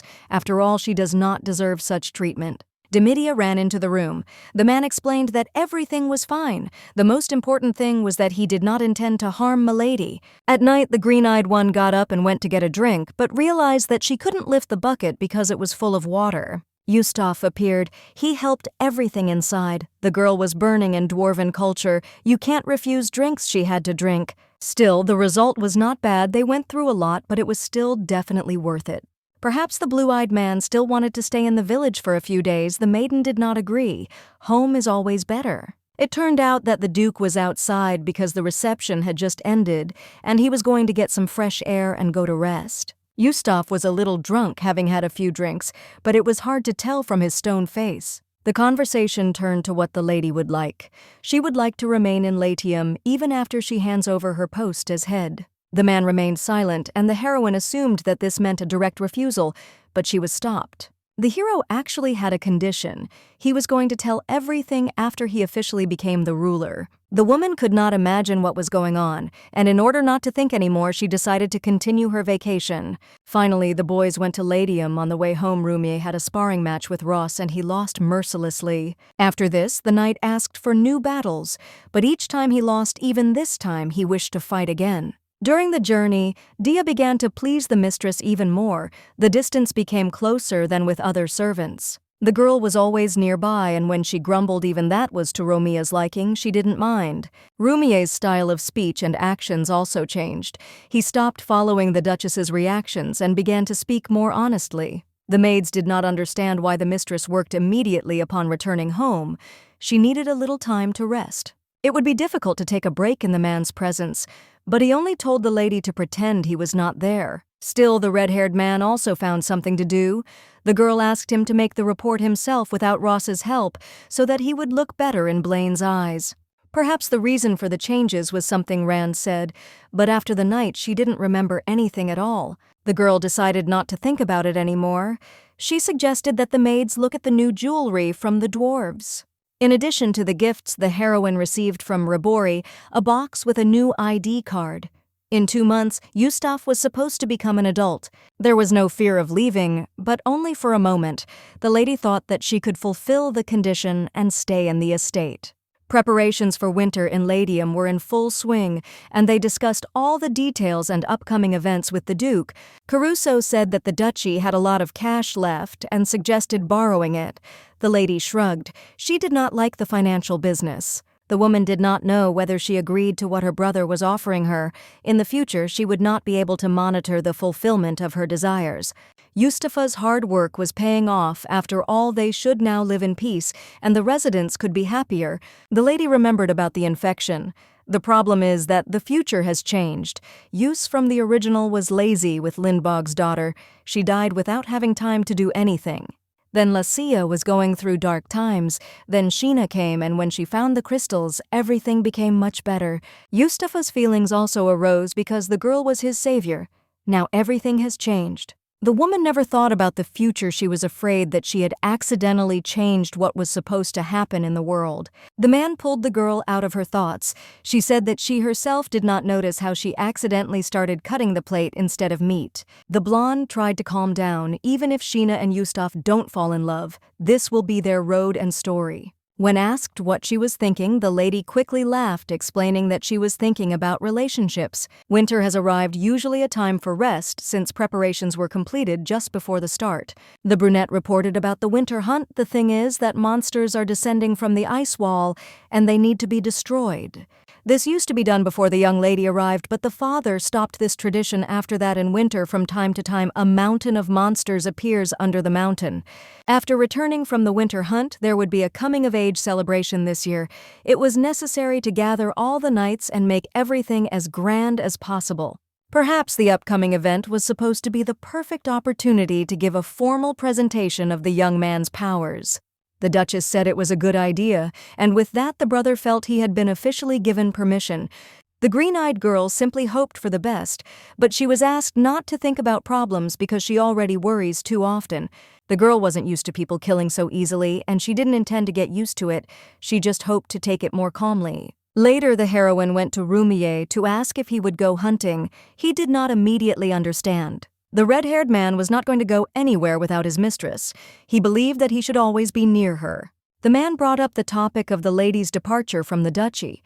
It was she who raised Ladium from its knees. The blood of the Duke does not flow in her, but the girl is listed as a relative. The lady moved closer and assured him that it would be fine since she had filled her second pocket as well, and she didn't particularly want to lose her place as Duchess. Still, the hero did not understand what the point was. From the very beginning, the lady did not want to be the head, but only did what she worked. The girl suggested going to rest a bit, but the young man turned away. She probably had a lot of tasks again. Still, Rumier had a sweet side. The heroine laughed. They would still go for a walk. She would work at night. The first thing they did was go sledding, which turned out to be much more fun. The hostess acted like a little child. She ran in the other direction into the snow. They laughed and enjoyed the time together. When the lady came back to the castle and told what had happened, Yus only asked if she was okay. The blonde decided not to stay long. The hot water was already ready, and she was going to go and rest. Rumier was called into the office for a talk. It turned out that Blaine was worried that the knight did not understand his place on the hunt. At first, the gentleman thought that the chief had picked up a dog that was only out to kill, but it seemed that he had become too accustomed to the collar. The young man shrugged. Rand said that she liked him. Yus decided to give advice. He recommended to refrain from delusions. Rumier was not obliged to be present at the winter hunt. The man did not care. It was another person's choice. Still, after Rand's persuasion, the boy became a member. She hoped that he would take advantage of the opportunity and feel his belonging to the blue flame. Before Yus left, the lady handed him a lamp. It was created by the dwarves, and since the thing was expensive, the girl asked him to return it to her. After the knights left, the estate became noticeably empty. This year, the lady had even more work to do. She spent all her time sitting in her office. Rand wanted to prepare everything properly. It was the right thing to do, at least for her. The girl sincerely wished that the new year would remain unforgettable in the memory of everyone who would be present at the ball. One wonderful morning, Dia announced that the knights were finally due to arrive from hunting, and the lady could not wait. When the lady saw the first horse and Yustafa on it, she rushed forward to welcome him back. New Year's Day arrived, the chief greeted everyone who had gathered, and knights and guests arrived one after another. The event, which began quickly, lasted all night from December 31st to January 1st. At exactly 12 midnight, the girl bowed her head and said, "Hail, Blue Flame!" She was happy to hand over the rights to Yustaf. Immediately, everyone around began to praise the new leader. Ran smiled because what was happening gave her pleasure. Coming closer to the lady, the young man asked if she would give him her first dance in the new year. The answer, of course, was positive. The brunette noticed that he didn't think that the rights to the head's place would change right there in the hall, but this was the best moment because there were many familiar people around.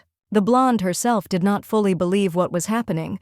Obviously, this would be the last time she would hear people address her as you. While the heroine was trying to express her true feelings, Yustaf suddenly said that he was actually worried. Now that the lady no longer has anything to keep her in Ladium, she can suddenly leave this place. She promised that she would listen to the condition. After half the evening was over, the lady could barely walk. She was constantly invited to dance, which made her very tired. The girl met Rumie. She herself was not good at dancing, but offered to lend him one dance only after a drink that gave her strength. When they went out onto the balcony and got into position, Rand started laughing. She was very drunk for now. They would dance as they wanted, and later they would assign a real teacher to him. An hour later, when the lady went down to rest, Yustaf came. It turned out that his sister was there with Rumi, but he went for food. The gentleman wanted to talk, but in such a state he would most likely not be understood. The girl would be better off going to bed. The woman did not agree. She took Lazia to a secluded place and asked her to tell everything. It seemed that it would be about a proposal. She already understood this. The girl insisted to the last that the young man tell her everything, and he gave in. She would be excluded from the family records of the duchy. In a second, her mind sobered up. Rand should have understood that this is what they would tell her, but for some reason she still felt offended. The lady was about to leave, but she was stopped. The story was not finished because she had the right to take with her whatever she wanted. Everything that was achieved with the help of the lady's efforts and labor, she had the right to take with her. There was no problem with that. The lady screamed she never wanted this, and now she didn't know how to explain her feelings. Tears flowed down her cheeks on their own. The lady did not believe that they really had not gotten closer and that they were not giving her another chance. The young man tried to calm the Duchess down for now. He was giving her the opportunity to go wherever she wanted, but if she didn't do so, she would have no choice. An offer followed. The lady could either leave or refuse whatever Romia's choice. Yustaf could not pretend that feelings did not exist. Previously, they were relatives only on paper. This is no longer the case, and the hero could not contain his feelings inside so that the lady would not think that this was a dream. He gently kissed her hand, making her blush. When the young man left and gave her 2 days to think, the woman began to wonder where his feelings for her came from, and that was when she realized that there were all the prerequisites for this. Rumia came, and it seemed he heard everything. They didn't have time to talk. Before Dia appeared in the corridor, she saw tears in the lady's eyes and asked to go with her to the room. The Duchess did not understand what was happening to her. The future was unclear. The first New Year's Eve became destructive. The girl told Demidia about what had happened. She seemed to know everything, only the lady did not suspect about the feelings. The blonde tried to understand what was wrong and why the lady continued to cry, but it was difficult. The lady herself did not understand herself, but she was promised that if she wanted to leave, Dia and Rumie would immediately help her. For some reason, my soul felt a little calmer. All this was thanks to the care of my loved ones. Initially, the Duchess did not even allow herself to think about a love relationship with the young man. She was a heroine who traumatized him since childhood. When the main character appeared, Romy understood that someone like her would be immediately forgotten and not remembered. The girl said that feelings could still change considering that they were brother and sister, but the maid said that no one thought so. The assistant came up with a solution that the lady could use at the meeting of the heads of the family. The next morning the preparations were completed. The maid suggested at all costs to simply remain silent and watch from the side. Yustaf met the lady and noticed that she was as usual beautiful. She immediately blushed. The brunette understood that he didn't have the right to put too much pressure on him, yet forcing him to make a choice, while he needed to leave time. The girl was silent at the table while the young man talked about what everyone already knew. The first thing the head wanted to do was to exclude Ran from the family. Elizabeth asked why this happened. The lady had been trying all this time. Baron Lance also spoke up in defense of the girl, but the gentleman said that expulsion was inevitable. The Duchess calmly explained that she had been given time to think about whether to leave or stay and whether to take another title. After the negotiations were completed, Wilde and Lance approached the Duchess to apologize for what happened. They actually wanted the woman to stay in Latium, although it was also clear that she had her own thoughts on the matter. After that, the Illuminite approached. This time Ran told the story with the proposal, and he reacted calmly, considering it a good development of events. It seemed that everyone in the hall intended to see the leader because she saw Yustaf in the corridor. The woman decided to give an answer. She likes the hero but not as a man because initially she did not think about such a relationship. Still, the blonde wanted to stay. The proposed conditions were still in force, so she agreed. The countess had the right to take the lands for herself, and she informed the servants that she would stay only on the condition that she moved to another estate. A small detachment was heading to the ceremony, the first event after the New Year's celebration. Yustaf said that he intended to grant the title with permission to enter the castle, so the lady would be able to stay in the Sky Manor. No one has ever climbed to the top of the mountain. The higher you go, the colder it gets. The frost penetrates to the very bones. When the two came to check the wall, it became clear almost immediately that the darkness was awakening, but it was too early an awakening. According to the original, Lindbog did not perform the ceremony so as not to confirm the existence of the blue flame. To understand what had changed, the woman asked her brother to look at all the records in the archives. It was decided to return to the castle quickly because the weather had worsened and become strange.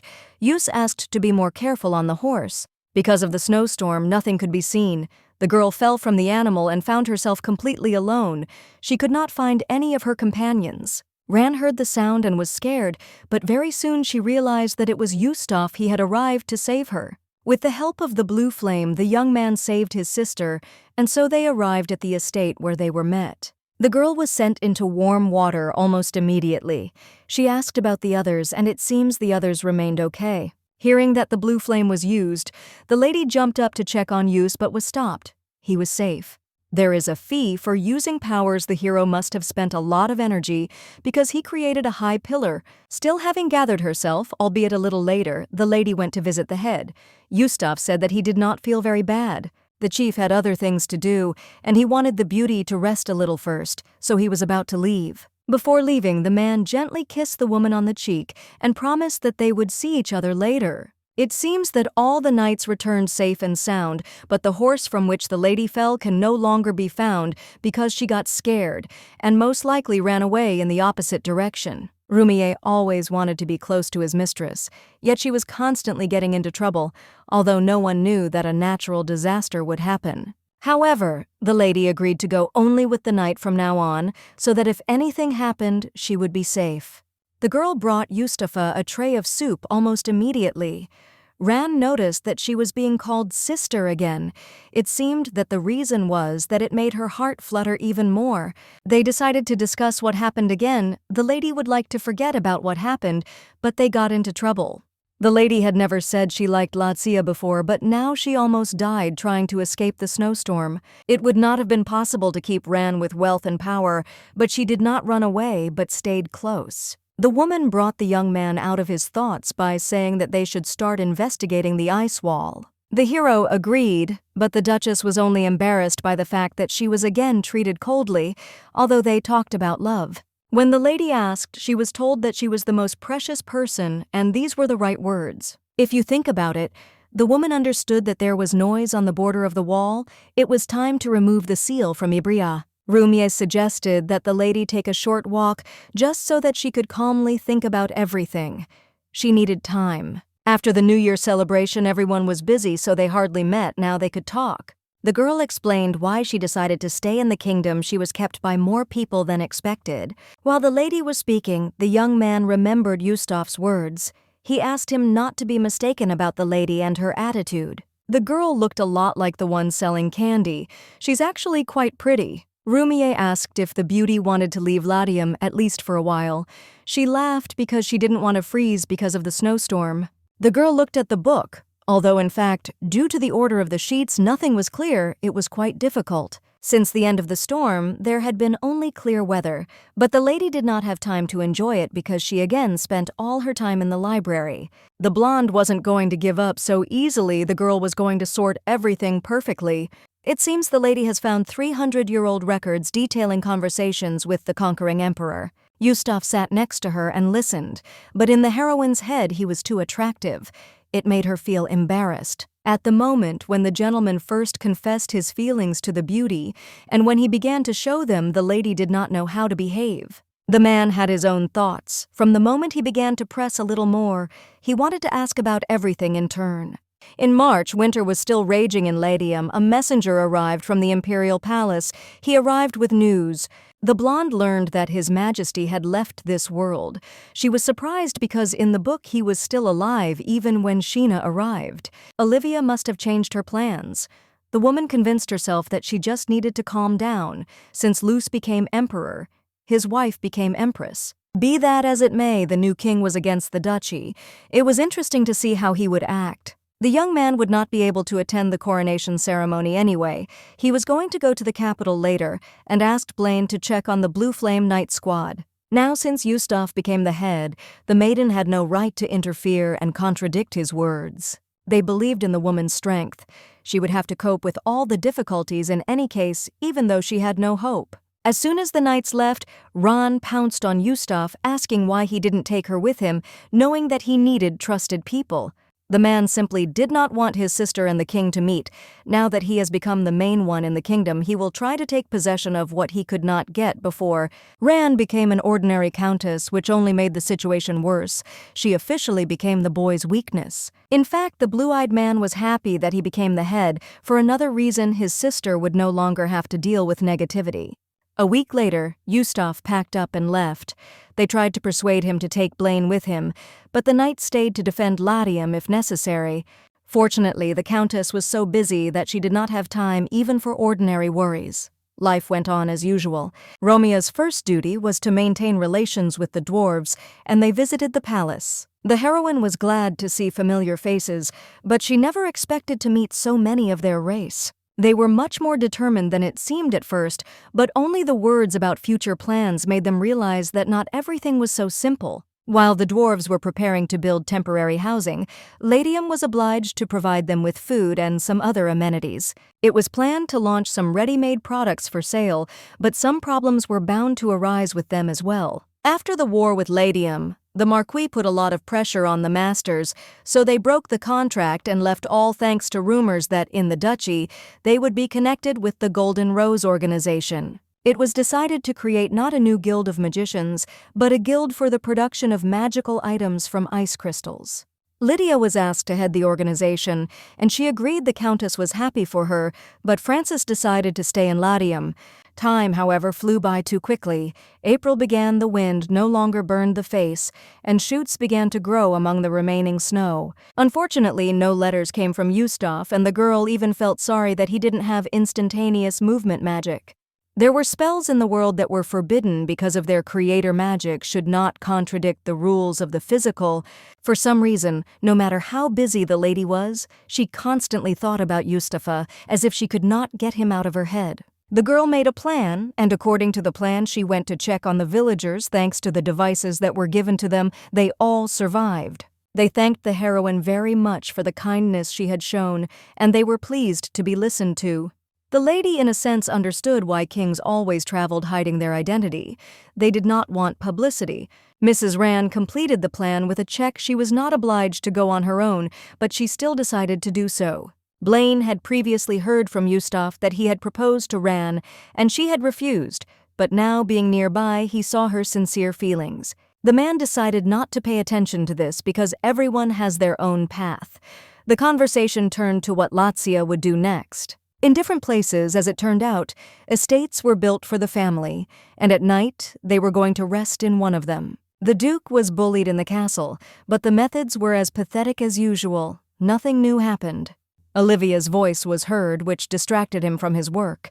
The Emperor was busy. He had gone to meet the Baron's wife. The heroine offered to talk to her, so they went to drink tea. The woman took a long time to get to what she wanted to say. In simple words, Ran needed to convey it to the emperor. The question remained open.